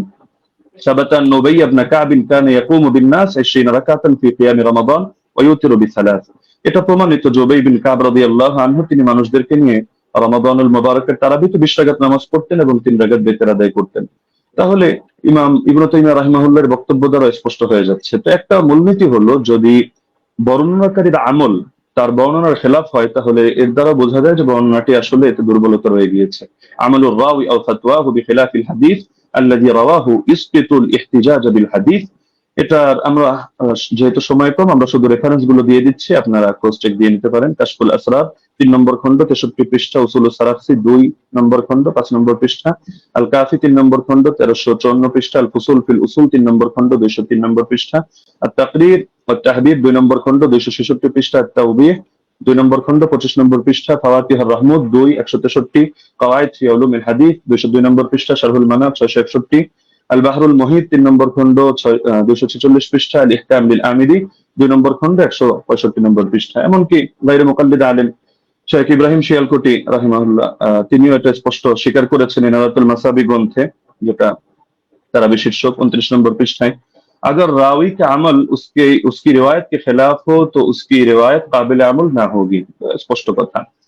3 নম্বর পয়েন্ট হলো 20 রাকাত তারাবির বিষয়টা তো উম্মতের তাআমুল, উম্মতের ঐকমত্যের দ্বারা প্রমাণিত। তো সুতরাং যদি আমরা তর্কের খাতিরে, এটা তো আমরা দেখালাম যে আসলে ওনার মতনের সমস্যার কারণে ওনার হাদিসটা যতই মুয়াত্তা মালিক বলুক আর যে কিতাবের নামই বলুক, কিন্তু মুয়াত্তা মালিক হওয়ার মানে তো এটা না যে প্রতিটা হাদিসের কোনো জায়গায় কোনো ধরনের কোনো অসঙ্গতি নেই, কোথাও কোনো মতনের মধ্যে ইস্তেরাব নেই, এমন কথা কেউ দাবি করার সুযোগও নেই। তো যদি কেউ দাবি করেও থাকে যে তিনি একসময় 11 রাকাত আদেশ করেছিলেন তর্কের খাতিরে মানলেও, তাহলে আমরা ব্যাখ্যা দিয়ে গিয়েছেন, যেমন ইমাম ইবনে আব্দুল বার মালিক রাহমাতুল্লাহ আলাইহি ব্যাখ্যা দিয়েছেন যে এটা মানসুখ। শুরুতে হয়তো তিনি 11 রাকাতে দিয়েছিলেন, এরপর তিনি 21 রাকাতের কথা বলেছেন। এটা আল ইস্তিযকার 2 নম্বর খণ্ড 68 নম্বর পৃষ্ঠায় আছে। একইভাবে ইমাম বাজি রাহিমাহুল্লাহ তার মন্তব্য একই, আল মুনতাকা 2 নম্বর খণ্ড 208 নম্বর পৃষ্ঠা। ইমাম আদাউই, ইমাম ইবনে হাবিব তারাও বলে গিয়েছেন, যেটা হাশিয়াতুল আদাউই আলা কিফায়াতুত তালিব 1 নম্বর খণ্ড 353 নম্বর পৃষ্ঠার মধ্যে বিদ্যমান আছে। মজার বিষয় হলো এই কারণেই ব্রাদার রাহুল যে মত পোষণ করুক না কেন, 4 মাযহাবের কেউই 8 রাকাত সুন্নাত হওয়ার ফতোয়া প্রদান করেননি। তো যার কারণে 4 মাযহাবের 4 ইমাম যখন আপনারা 20 রাকাতের মতামত দিচ্ছেন, বিশেষ করে ইমাম মালিক থেকে 2টা মত আছে, 20 আছে 36 আছে, লেকিন এটা তো স্পষ্ট 8-এর কথা কেউ বলছেন না। এবং 8-এর নামে যেটা চালানো হয় সালাফি ভাইরা কেউ চালায়, তো সেটা প্রমাণিত না। কেন প্রমাণিত না এটা যদি চ্যালেঞ্জ করে আমরা উনি সেই রেফারেন্স টানলে জবাবে আসবো। না হলে শুধু শুধু জবাব দিয়ে সময় বাড়িয়ে লাভ নেই। তো মূলনীতি হলো ইমাম ইবনে রাজব হাম্বলি রাহমাতুল্লাহ আলাইহি লিখেছেন তার ফাদলুল ইলমি সালাফ আলা ইলমিল খালাফ পৃষ্ঠা 83 এর মধ্যে فأما ما اتفق على تركه فلا يجوز العمل به لأنهم ما تركوه إلا على علم أنه لا يعمل به। ইমামরা যদি একমত হয়ে যায় যে হাদিসটা এটা তরক করা হচ্ছে, অর্থাৎ তারা কেউ এর আগে ফতোয়া দিচ্ছেন না, আমল করছেন না, তাহলে সেটা আসলে মজবুত থাকে না এবং তার মধ্যে বিভিন্ন দুর্বলতা তৈরি হয়ে যায়, সেটা দলিলযোগ্য হয় না। কারণ এটাকেও সাদ বলে। সাদ কখনো সনদের দ্বারাও হয়, কখনো মতনের দ্বারাও হয়। তিনি তার কিতাব শারহুল আলী তিরমিজির মধ্যে 2 নম্বর খণ্ড 624 নম্বর পৃষ্ঠা, এই কিতাবগুলোর নাম তো অবশ্যই ব্রাদার রাহুল শোনার কথা, এই পৃষ্ঠাগুলো পড়েছেন কিনা আমি জানি না, না হলে আপনি প্রয়োজনে এগুলো চেক দিয়ে আপনি মন্তব্য করতে পারেন। যে তিনি লিখেছেন ওমা হুয়া শাযুল মাতনি কাল আহাদিস আল্লাতী সাহহাতিল আহাদিস বিখিলাফিহা ওয়া আজমাআত আইম্মাতুল উলামা আলাল কওলি বিগাইরিহা। যে হাদিসের ক্ষেত্রে দেখা যাচ্ছে যে উম্মতের আলেমদের মধ্যেও যারা ইমাম তারা এর বিপরীত ফতোয়া দিচ্ছেন, সেই ক্ষেত্রে সেই হাদিসের মতনকে শায হিসাবে বিবেচনা করা হয়। অর্থাৎ শায যদি কোনো হাদিসের মতনকে বলা হয় তাও সেটা সহিহ থাকে না। তাহলে দেখা যাচ্ছে যে যদি উনি পয়েন্ট বলেছেন অনেকগুলো এবং গর্বের সাথে বলেছেন, কিন্তু সবগুলো মিলে উনি সনদের আলোচনায় সীমাবদ্ধ থেকেছেন, মতনের আলোচনায় আসেননি। আমরা মতন থেকে কয়েকটা পয়েন্ট দেখালাম, আরো অনেক পয়েন্ট দেখানো সম্ভব, যে উনি যে হাদিসটা দেখিয়েছেন এটা মুস্তারিব একটা হাদিস। আচ্ছা, এখন প্রাসঙ্গিকভাবে কয়েকটা আলোচনা করে ফেলি যেহেতু হালকা সময় বাকি আছে। তিনি মুরসাল না মুনকাতি এটা নিয়ে একটু জ্ঞান দেওয়ার চেষ্টা করেছেন, যে এটাকে আমি কেন মুরসাল বললাম, মুনকাতি বলা উচিত ছিল। আসলে কোন জায়গায় কোন শব্দ ব্যবহার হবে এটা পরিভাষাগুলো একটু বিস্তরভাবে পড়া লাগে। শুধু একটা তাইসির মুস্তালাহিল হাদিস পড়েই ইমাম আর ফকি হয়ে গেল তো মুশকিল ব্যাপার। যেমন আমি আপনাকে প্রসিদ্ধ কিতাব যেটা আপনারা পড়েন নুকাত আলা মুকাদ্দিমাত ইবনে সালাহ 1 নম্বর খণ্ড 447 পৃষ্ঠা দেখবেন। একইভাবে আল ইবহাজ 2 নম্বর খণ্ড 339 পৃষ্ঠা দেখবেন। এবং শারহ মুসলিমের মধ্যে নববীও বলেছেন যে আম্মাল মুরসাল فهو عند الفقهاء والأصوليين والخطيب البغدادي وجماعة من المحدثين من قطع إسناده على أي وجه كان انقطاعه فهو عندهم بمعنى المنقطع।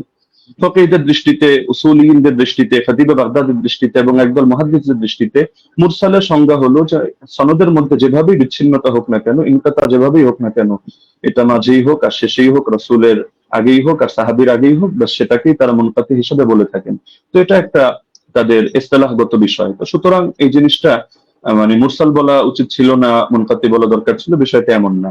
আচ্ছা, উনি যে নিমাউই রাহিমাহুল্লাহর হাওয়ালা দিলেন আসার সুনান থেকে, উনি আরবি যেহেতু পড়তে পারেন টুকটাক, উনি তো এটা দেখার কথা যে ইমাম নিমাউই রাহিমাহুল্লাহ তিনি শুধু এতটুকুই বলেন নাই যে হাযা মুরসালুন কাওয়ী, যে হাদিসটা মুরসাল, হাদিস শক্তিশালী, বরং যেই মূলনীতিটা আমরা এনেছি ইমাম ইরাকির হাওয়ালায়, যে তাবেঈ যদি সাহাবীর থেকে কোনো ঘটনা বয়ান করে যেটা তার জামানায় জারি ছিল, তাহলে সেটাকে বাহ্যিকভাবে মুরসাল ধরা হলেও কিন্তু হুকুমের বিবেচনায় মুত্তাসিল ধরা হয়।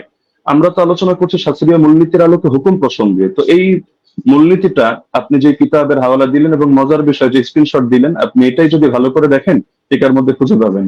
তো দেখা যাচ্ছে আপনি একাংশ পরে তাড়াহুড়ো করে রেফারেন্স দিয়ে দিলেন, কিন্তু এটা আপনার নজরের বাইরে চলে গেল, যার কারণে নিমাউইকে আমার বিরুদ্ধে দাঁড় করিয়ে দিলেন। দ্বিতীয়ত দলিল সহ আমাদের মাসাইল কিতাবটাকে আমার বিরুদ্ধে দাঁড় করালেন। তবে মজার বিষয় হলো আপনি এই জিনিসটা খেয়াল করলেন না যে আমি বারবার বলছি যে বাহ্যিকভাবে দেখতে মুনকাতি, সূত্র বিচ্ছিন্ন, তবে আমরা হুকুম নিয়ে আলোচনা করছি যে হুকুমের বিবেচনায় যেমন মারফুয়ে হুকমি, তো এই শব্দ আপনার শোনার কথা যে অনেক হাদিস এটা মারফু না, মানে আল্লাহ রাসূলের দিকে নিসবত করে সাহাবী বলেন নাই, কিন্তু সাহাবী বলেছেন স্বাভাবিক তার উক্তি হিসাবে। কিন্তু আমরা যখন বিবেচনা করছি আমরা বলছি মারফুয়ে হুকমি, মানে দেখতে যদিও এটা মাওকুফ হাদিস, সাহাবীর বর্ণনা, সাহাবীর উক্তি, কিন্তু হুকুমের বিবেচনায় এটা হলো মারফু, অর্থাৎ আমরা এটাকে মারফু হিসাবে বিবেচনা করব। এখন যদি আপনি এক কিতাব খুলে দেখেন, দেখো সে তো মাওকুফ বলেছে, অথবা আপনি এখন তাহলে মারফু বলছেন কিভাবে, তাহলে বলতে হবে ভাই বিবেচনাবোধের পার্থক্য তো আপনাকে বুঝতে হবে। একটা জাহিরি এতেবার, একটা হাকিকি এতেবার। জাহিরি বিবেচনায় হাদিসটাকে আপনার মুনকাতি মনে হতে পারে, কিন্তু আপনি শাস্ত্রের কথায় যখন আসবেন, শিরোনামে যেহেতু শাস্ত্রীয় আলোচনা, তো আপনি শাস্ত্র দিয়ে দেখতে হলে আপনি শাস্ত্রের মূলনীতির আলোকিত বিবেচনা করতে হবে, না হলে মূলনীতিকে চ্যালেঞ্জ করেন। আপনি অমুক কিতাবে এটা আছে, তমুক কিতাবে এটা আছে, শুধু এতটুকু বললে যথেষ্ট না, আপনাকে মাথায় রাখতে হবে একটা শাস্ত্র পরিগণিত হয় টোটাল পুরো বিষয়টাকে সামনে রেখে। কোরআনের এক আয়াত আর এক আয়াতের তাফসীর হয়, না হলে আপনি এক আয়াত দিয়ে মতকেও বৈধ করে দিতে পারবেন, আর এক আয়াত দিয়ে জিহাদকেও নিষিদ্ধ করে সব জায়গায় সবরের আদেশ দিতে পারবেন, কিন্তু পুরো সামগ্রিক ভান্ডারকে, শাস্ত্রকে সামনে রেখে আপনার সিদ্ধান্তে আসতে হবে। এই জিনিসটা যদি না বোঝেন তাহলে শুধু আবেগী কিছু কথা বলবেন বা একটু ইমোশনাল কিছু লেকচার হবে, লেকিন এর দ্বারা শাস্ত্রীয় কোনো কথা হবে না। তো যেহেতু সারা দেশ এটা দেখছে এবং আলেম ওলামা, তালিবুল ইলম সবাই মূল্যায়ন করছে, সুতরাং আমার অনুরোধ থাকবে নেক্সট পর্বে আপনি শাস্ত্রীয় আলোকে এই মূলনীতিগুলো চ্যালেঞ্জ করেন। ধন্যবাদ, জাযাকাল্লাহ। আমি কারেক্ট টাইম শেষ করলাম। মোহতারম আলী হাসান ওসাম, আপনাকে অনেক অনেক ধন্যবাদ। আমি আরেকটি জিনিস আপনাদেরকে মনে করিয়ে দিতে চাই যে আপনাদের জন্য আমাদের পক্ষ থেকে 2 মিনিট সময় ছিল বা আছে। আরেকটি খণ্ডন পর্ব আছে, আপনারা চাইলে 2 মিনিট আপনারা ব্যবহার করতে পারেন। আমি দ্বিতীয় খণ্ডন পর্বটি যাচ্ছি এবং এই খণ্ডন পর্বর পরেই আমাদের আর কোনো খণ্ডন পর্ব থাকছে না, একটাই লাস্ট।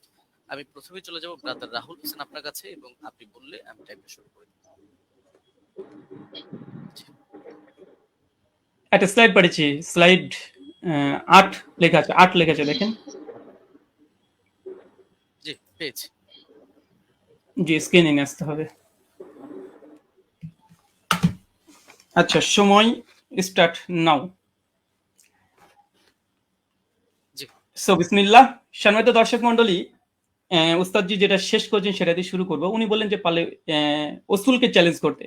আমি চ্যালেঞ্জ করে দিয়েছি। উস্তাদজি আমার 8টা অভিযোগের 2টা পয়েন্টের জবাব দেয়নি এবং বলেছিল জবাব দেবে, এবং আমি নাকি স্বাস্থ্য সম্পর্কে তেমন না জানলে এটা সমস্যা, কিন্তু কোথায় যে সমস্যা তিনি এখন পর্যন্ত বলেননি। এটা একটা কেমন হয়ে গেল। উস্তাদজিকে আবার বলে দিয়ে ওসুলকে চ্যালেঞ্জ করেছি, একটু শুনবেন। আমি আপনাকে বলেছিলাম যে হাদিস সহিহ হওয়ার জন্য ইজমাই ওসুল হচ্ছে 5খানা শর্ত লাগবে। প্রথম হচ্ছে মুত্তাসিল হওয়া, সনদের মধ্যে শক্তিশালী হওয়া, সনদের মধ্যে বিচ্ছিন্ন যেন না হয়, এবং দেখানো হয়েছে যে সনদের মধ্যে বিচ্ছিন্নতা আছে। ইয়াহি সাইদ আল কাত্তান উমর বিন খাত্তাবের যুগ পান নাই। এটা হুকমান মারফু বা আপনি যতই প্রমাণ করার চেষ্টা করেন না কেন, কোনোভাবেই এটা প্রমাণ করা সম্ভব নয় যে সনদের মধ্যে ইনকেতা ঘটেনি, যেটা আমি দেবন্দি হানাফি বেল কিতাব থেকে দেখিয়েছি। 2 নম্বর বিষয়, এখানে তিনি আমাকে যে কথাটা আবার বলতে চাইলেন সেটা হাদিস সাজ হওয়া, এবং এর সঙ্গে সঙ্গে বললেন দেখেন 8 টাকাতে তারাবি যেটা দাদা রাহুল পেশ করেছেন সেটা মুয়াত্তা মালিক থেকে, আর মুয়াত্তা মালিকের সনদের রাবিদের মধ্যে কোনো সমস্যা নেই।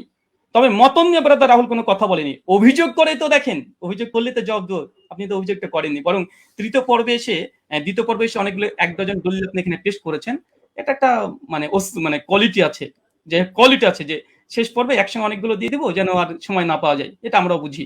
চলেন আপনার সেটার জবাব দিয়ে দিই। উনি বললেন যে মোহাম্মদ বিন ইউসুফ থেকে 3 জন, সাইদ বিন ইয়াজিদ থেকে টোটাল 6 জন হাদিস বর্ণনা করেছে তারাবির 20 রাকাতের টোটাল তারাবি রাকাত সংখ্যার উপরে। তার মধ্যে মোহাম্মদ বিন ইউসুফ একজন, যিনি 3 জন হাদিস বর্ণনা করেছে মোহাম্মদ বিন ইউসুফ থেকে। এক ইমাম মালিক যিনি 11 রাকাতের কথা বলেছে, যেটা আমার দলিল দেখিয়েছি। উনি বলেন মোহাম্মদ বিন ইবনে ইসহাক উনি 13 রাকাত, আর দাউদ বিন কায়েস তিনি 21 রাকাত। অতএব এখানে ইজতিরাব ঘটেছে। বাহ, চমৎকার। উস্তাদজিকে বলবো আর একটু পড়াশোনা করতে হবে। শুধু মোহাম্মদ বিন ইউসুফ থেকে মাত্র 3 জন নয়, টোটাল ব্যবহার করেছে 8 জন হাদিস। আপনার সামনে স্ক্রিন দেখতে পাচ্ছেন। ইয়াহিয়া সাইদ আল কাত্তানের মতো মুহাদ্দিস আপনি যার কথা বলেন, উনিও ব্যবহার করেছেন। উনি মোহাম্মদ বিন ইউসুফ থেকে 11 রাকাতের কথা আদেশ করেছেন, যেটা মুসনাদ ইবনে আবি শাইবাতে রিয়াত স্পষ্ট সেই সনদে প্রমাণ আছে। যদি সম্ভব হয় একটা কিলো কাল করে দেখাবেন, আমি স্ক্রিন নিয়ে আসছি। 2 ইমাম মালিক তো দেখলেন একটু আগে, ইসমাইল বিন জাফর তিনিও বর্ণনা করেছেন 4, ওসমান ইবনে যায়েদ আল লাইসি তিনিও বর্ণনা করেছেন 11 রাকাত, ইসমাইল বিন উমাইয়া তিনিও 11 রাকাত, আব্দুল আজিজ বিন মুহাম্মদ তিনিও 11 রাকাত। টোটাল মোহাম্মদ বিন ইউসুফের 8 জন শাগরেদ, পয়েন্ট টু বি নোটেড, ভালোভাবে দেখেন, গেম ঘুরে যাবে এখান থেকে। মোহাম্মদ বিন ইউসুফের টোটাল 8 জন শাগরেদ তারাবির রাকাত বর্ণনা করেছে, তার মধ্যে 5 জন বাবার বর্ণনা করছে 11 রাকাত। শুধুমাত্র মোহাম্মদ বিন ইউসুফ আর দাউদ বিন কায়েস তারা বলছে কেউ 13 রাকাত, কেউ হচ্ছে 21 রাকাত। চলেন জবাব দেখেন। মোহাম্মদ বিন ইসহাক তিনি কি বলছেন, 21 রাকাত নাকি বর্ণনা করেছে। মোহাম্মদ বিন ইসহাক কে? হানাফিদের বই তাজালিয়াতের শাবদার দেওবন্দি মুনাজিরের নাকি ইসলাম তাজালিয়াতের শাবদার 5ম খণ্ডের 311 পৃষ্ঠায় পরিষ্কার বলছে মোহাম্মদ বিন ইসহাক ইমাম মালিক তাকে দাজ্জাল বলেছে, কাযযাব বলেছে, মিথ্যুক বলেছে। হানাফিদের নিকটে মোহাম্মদ বিন ইসহাক তিনি কাযযাব, মিথ্যুক, মানে তাদের উসুল দিয়ে হাদিস জাল পর্যন্ত বলা যায়। কেন সনদের মধ্যে এই মোহাম্মদ বিন ইসহাক যিনি আছেন ইনি কাযযাব, যিনি 21 রাকাত বর্ণনা করেছে মোহাম্মদ বিন ইউসুফ থেকে। তাই মোহাম্মদ বিন ইউসুফের 5 জন শাগরেদ বলছে 11 রাকাত, আর একজন কাযযাব রাবি দেওবন্দীদের দাবি অনুযায়ী তিনি বলছেন যে না 13 রাকাত। অতএব এই হাদিস সহিহ নয়, এটা হানাফিদের উসুল দ্বারা প্রমাণিত। চলেন এটা যদি সন্তুষ্ট না হয়, দলিল সহ নামাজের মাসাইল 144 নম্বর পৃষ্ঠাতে মাওলানা আব্দুল মতিন সাহেব তিনিও এখানে এই 21 রাকাতে বর্ণনাকারী যিনি আছেন তার নাম মোহাম্মদ ইবনে ইসহাককে জয়ীফ এবং দুর্বল বলছে। স্ক্রিন আপনার সামনে লক্ষ্য করেন। 3 নম্বর, জাস্টিস তাকি উসমানী একটা উসুল দিয়েছে, আলহামদুলিল্লাহ উসুল দিয়েছে। উসুলকে চ্যালেঞ্জ করেন, তাকি উসমানীর রসুলকে চ্যালেঞ্জ করেন। কি বলছে দেখেন, দারসে তিনি 2 খণ্ডের 93 পৃষ্ঠা তিনি বলছেন মোহাম্মদ ইবনে ইসহাক রাহিমাহুল্লাহ মাকহুলের ছাত্র, তার সম্পর্কে পেছনে বলা হয়েছে যে তার একক বর্ণনা সন্দেহযুক্ত। তার মানে মোহাম্মদ বিন ইউসুফ যদি একাকী কোনো রিয়াত বর্ণনা করে সেটা সন্দেহযুক্ত। আর তাজালিয়াতের শাবদারে বলছে মোহাম্মদ বিন ইসহাক হচ্ছে কাযযাব, যিনি 21 রাকাতে বর্ণনা করেছে। তাই ইমাম মালিক যে 11 রাকাতে বর্ণনা করেছে এটাই সহিহ, বরং মোহাম্মদ বিন ইসহাকের 13 রাকাতে বর্ণনা এটাই সহিহ। কোথা থেকে কি দিয়ে দিয়েছে চলেন এরপর কি বলছেন। দাউদ বিন কায়েসের হাদিস দিয়ে তিনি ইজতেরাবের দাবি করেছে। ওই উস্তাদজিকে আমি প্রথম পর্বে চ্যালেঞ্জ করেছিলাম যে ইজতেরাবের সংজ্ঞা কি পেশ করবেন, আর সেই সংজ্ঞাকে সামনে রেখে এই হাদিসকে আপনাকে ইজতেরাব দাবি করতে হবে। কারণ ইজতেরাবের একটা সংজ্ঞার মধ্যে এটাও পড়ে যে দুটো হাদিস সেম সমপরিমাণের সহি হতে হবে চেন অফ ন্যারেশন। মুয়াত্তা মালিকের যে গোল্ডেন চেন সিলসিলাতুল জাহাব একটা দলিল পেশ করেন, আলহামদুলিল্লাহ এখন মতো আসবে না। আমার তো উস্তাদজি প্রথম থেকে তিনি মুনকাতে হাদিস জয়ীফ মুনকাতে দলিল পেশ করছে, একটা মুত্তাসিল পারছেন না। মুয়াত্তা মালিকের মতো একটা দলিল দিতে পারছেন না। উস্তাদজি 15-30 মিনিট শেষ হয়ে গেল, মাত্র 15টা মিনিট আছে, একটা মুয়াত্তা মালিকের মতো গোল্ডেন চেন বারবার এই মুনকাতে সনদ দিয়ে দিচ্ছেন। চলেন তারপর দেখেন দাউদ বিন কায়েসের এখানে বলছে কি যে দাউদ বিন কায়েসের ইহদা ইশরিন যে এখানে 21 টাকাতে বর্ণনা আছে, হ্যাঁ আছে। দাউদ বিন কায়েসের এই হাদিস শুধু দাউদ বিন কায়েস একা এক জায়গায় বর্ণনা করেনি, এবং দাউদ বিন কায়েস এই হাদিস আরেকজন শাগরেদ দেখেন একই সনদ, এর ইমাম ফারাবির কিতাবুস সিয়াম 175 নম্বর হাদিস। এই 175 নম্বর হাদিসে ওমর বিন খাত্তাব তারাবি জামাত করেছে, এখানে রাকাতের সংখ্যা উল্লেখ নেই। আর এইখানে দেখেন মুসান্নাফ আব্দুর রাজ্জাক উসমান সাহেব যে দলিল পেশ করেছে 21 টাকাতের, এই 21 টাকা যদি হয়েও যায় এখানে ওমর যে আদেশ করেছে দাউদ বিন কায়েসের বর্ণনাতে নেই। কিসের ইস্তেরাব? দাউদ বিন কায়েসের রিওয়াতে এখানে যে আদেশ করেছে নির্দেশ দিয়েছে ওমর নাই, ওমরের জামানায় পড়তো, কে পড়তো, কারা পড়তো, কে আদেশ করেছে, ওমর কি তাকে নির্দেশ করেছে, কিচ্ছু নাই। তাই ইস্তেরাব হওয়ার জন্য মতনের মোটামুটি সরাসরি কন্ট্রাডিকশন থাকতে হয়, সরাসরি কন্ট্রাডিকশন থাকতে হয়, অথবা দুটো মতন এমন সনদ এমন শক্তিশালী পর্যায়ের যেগুলো তাকবির দেওয়া সম্ভব নয়। এখানে 21 টাকাতে যে দাউদ বিন কায়েসের দুইজন এক জায়গাতে তিনি বর্ণনা করছেন, কোন রাকাত সংখ্যা তিনি বর্ণনা করছেন না। তাই এই দাউদ বিন কায়েসের 21 টাকাতে হাদিস দিয়ে তারপর যদি ধরেনি ফর সেক অফ আর্গুমেন্ট দাউদ বিন কায়েসের হাদিসে ওমর আদেশ দিয়েছেন নাই, তাই এই হাদিসকে সামনে রেখে মুয়াত্তা মালিকের হাদিসকে ইস্তেরাব দাবি করা এটা বেলপাক লেখাকের কি। আর 2 নাম্বার ইবনে ইসহাকের যে 21 টাকাতে বর্ণনা, ইবনে ইসহাকের ওই রিওয়াতে ইবনে ইসহাককে সরাসরি দেওবন্দিরা কাজদা বলছে, দাজ্জাল বলছে ইমাম মালিকের কল নকল করে, তার দলিল দেওয়া মানে গাছে কাঁঠাল গোপে তেল। তাই দুটো জয়ীব দলিল দিয়ে মুয়াত্তা মালিকের মতো গোল্ডেন চেন সিলসিলাতে জাহাবের পুরো অভিযোগ আপত্তি করা সনদ এবং মতনে পড়ে, এটা খুব হাস্যকর উস্তাদজি। এটা আপনার কাছে অন্তত হাদিস শাস্ত্রবিদ, আপনি হাদিস পড়ান শুনেছে একটা বক্তৃতাতে, কিন্তু এরকম করবেন আজকে আমি এটা ভাবতে পারিনি। আর তৃতীয়, যদিও সঞ্চালক আজকে দৃষ্টি কেমন দিয়েছে জানি না, আজকে আমাদের আলোচনাতে ছিল যে তিনি কোনো ফাতোয়া ফারাজ তুলবেন না, তিনি ওসাইমিনের ফতোয়া নিয়ে এসেছেন, ইবনে তাইমিয়ার ফতোয়া নিয়ে এসেছেন, ইবনে আব্দুল বারের ফতোয়া নিয়ে এসেছেন, স্যার মাযহারের ফতোয়া নিয়ে এসেছেন, ফাঁকা মাঠে গোল দিতে চেয়েছেন, এখানে থামানো হয়নি। যদি এরকমই হয় আমরা দোল দিতে পারি, চলে সামনে আসছে। আচ্ছা, তার মানে বোঝা গেল মুহাম্মদ বিন ইসহাকের ওই রেবাত 3 জন নাই উস্তাদজি, 8 জন। 5 জন বলেছে 11 রাকাত, আর 2 জন বলেছে 13-21, আর দুটো হাদিসই জয়ীফ হানাফি দেওবন্দীদের উসুল অনুযায়ী। তাই ওটা দিয়ে ইস্তেরাব দাবি করা বেলপাকলে কাকের কি এরকম হয়ে যায়। আচ্ছা, উস্তাদজির অভিযোগ ভিত্তিহীন প্রমাণ হয়ে গেছে। প্রথম কথা 8 টাকাতে তারবি আলহামদুলিল্লাহ, ওটা না মতনি জয়ীফ না মতন না ইস্তেরাব, কোনো কিছু নেই। এবং চ্যালেঞ্জ করেছিলাম যে মানে বিগত দিনে 1284 হিজরি পূর্বে দেওবন্দি মাদ্রাসা প্রতিষ্ঠা হওয়ার আগে কোন মুহাদ্দিস হাদিসটাকে ইস্তেরাব দাবি করে বাতিল করেছে, প্রমাণ দিতে পারেনি। 8টা প্রশ্ন ছিল। আচ্ছা, 20 রাকাত ইতিহাস বললেন, যখন 20 রাকাতের ইতিহাস, 20 প্রথমে হয়তো 11 রাকাত তারাবির আদেশ করেছিল ওমর বিন খাত্তাব, পরে হয়তো 20 রাকাত করেছে, তার মানে তিনি স্বীকার করে নিয়েছেন অর্ধেক যে ওমর বিন খাত্তাব 11 রাকাতের আদেশ করেছিলেন। আলহামদুলিল্লাহ। অনেকে বলে যে ছিলই না, কোনোদিনই ছিল না। 1984 তে প্রথম দাবি। দলিল নামাজের মাসালে কি বলছে দেখেন, ওমর বিন খাত্তাব 11 রাকাত তারাবির আদেশ করেছে, পরবর্তী সময় মানুষেরা 20 রাকাত পড়েছে, ওমরের আদেশে পড়েছে, দেখাতে পারবেন ইনশাআল্লাহ। দেখা দলিল নামাজের মাসালেও তো আছে, ইমাম বাইহাকির ওই কলটা নকল করেছে যেটা উস্তাদজি ওমর বিন খাত্তাব 11 রাকাতের আদেশ করেছিলেন, কিন্তু পরবর্তী সময়ে কিরাত ভারী হওয়ার কারণে তার রাকাত সংখ্যাকে বাড়িয়ে দিলেন, কিরাতকে কমিয়ে দিলেন। তো মানুষজন, জনগণ তারা ওমরের আদেশে নয়, ওমরের আদেশে নয়, কে বা কারা তারা 20 রাকাত চালু করেছিল ওমরের জামানায়, কিন্তু ওমরের আদেশে নাই। ওমরের আদেশে কত রাকাত? বর্তমানে 11 রাকাত, স্পষ্ট প্রমাণ। এখানে দেখেন মালিকি মাযহাবের ইমাম হাবিব মালিকি দলিল নামাজের মাসাল থেকে দেখাচ্ছে যেন একটু পুষ্টিকর বেশি হয় তথ্যগুলো। কি বলছে দেখেন, যে প্রথমে 11 রাকাতই ছিল, মানে ওমরের আদেশ 11 রাকাতই ছিল, কিন্তু তারা কিরাত লম্বা করতেন, ফলে ভারী ঠেকতো। পরে তারা রাকাত সংখ্যা বাড়ালেন, মানে ওমরের আদেশে নয়, জনগণ এমনি বাড়িয়েছে, রাকাত বাড়িয়ে দিয়েছে, কিরাত ছোট করে দিয়েছে, তাই ওটা বাতিল। তিনি বললেন যে ইমাম মালিক ছাড়া নাকি করেনি। এটা আপনি দেখেন যে ইমাম মালিক ছাড়া কতজন করেছে। ইমাম মালিক ছাড়া টোটাল 7 জন বর্ণনা করেছে। এখানে আমাদের স্ক্রিন আপনারা দেখতে পাচ্ছেন। ওই দাবিটা ওসমান সাহেবের একটু হাদিসের মতন সম্পর্কে অজ্ঞতাই আছে বলবো, যদি মানে মনে করেন যে না আমি একটু বাড়াবাড়ি করলাম, তো কিছু করার নেই, একটু বলতে হবে। আচ্ছা, এখানে দেখেন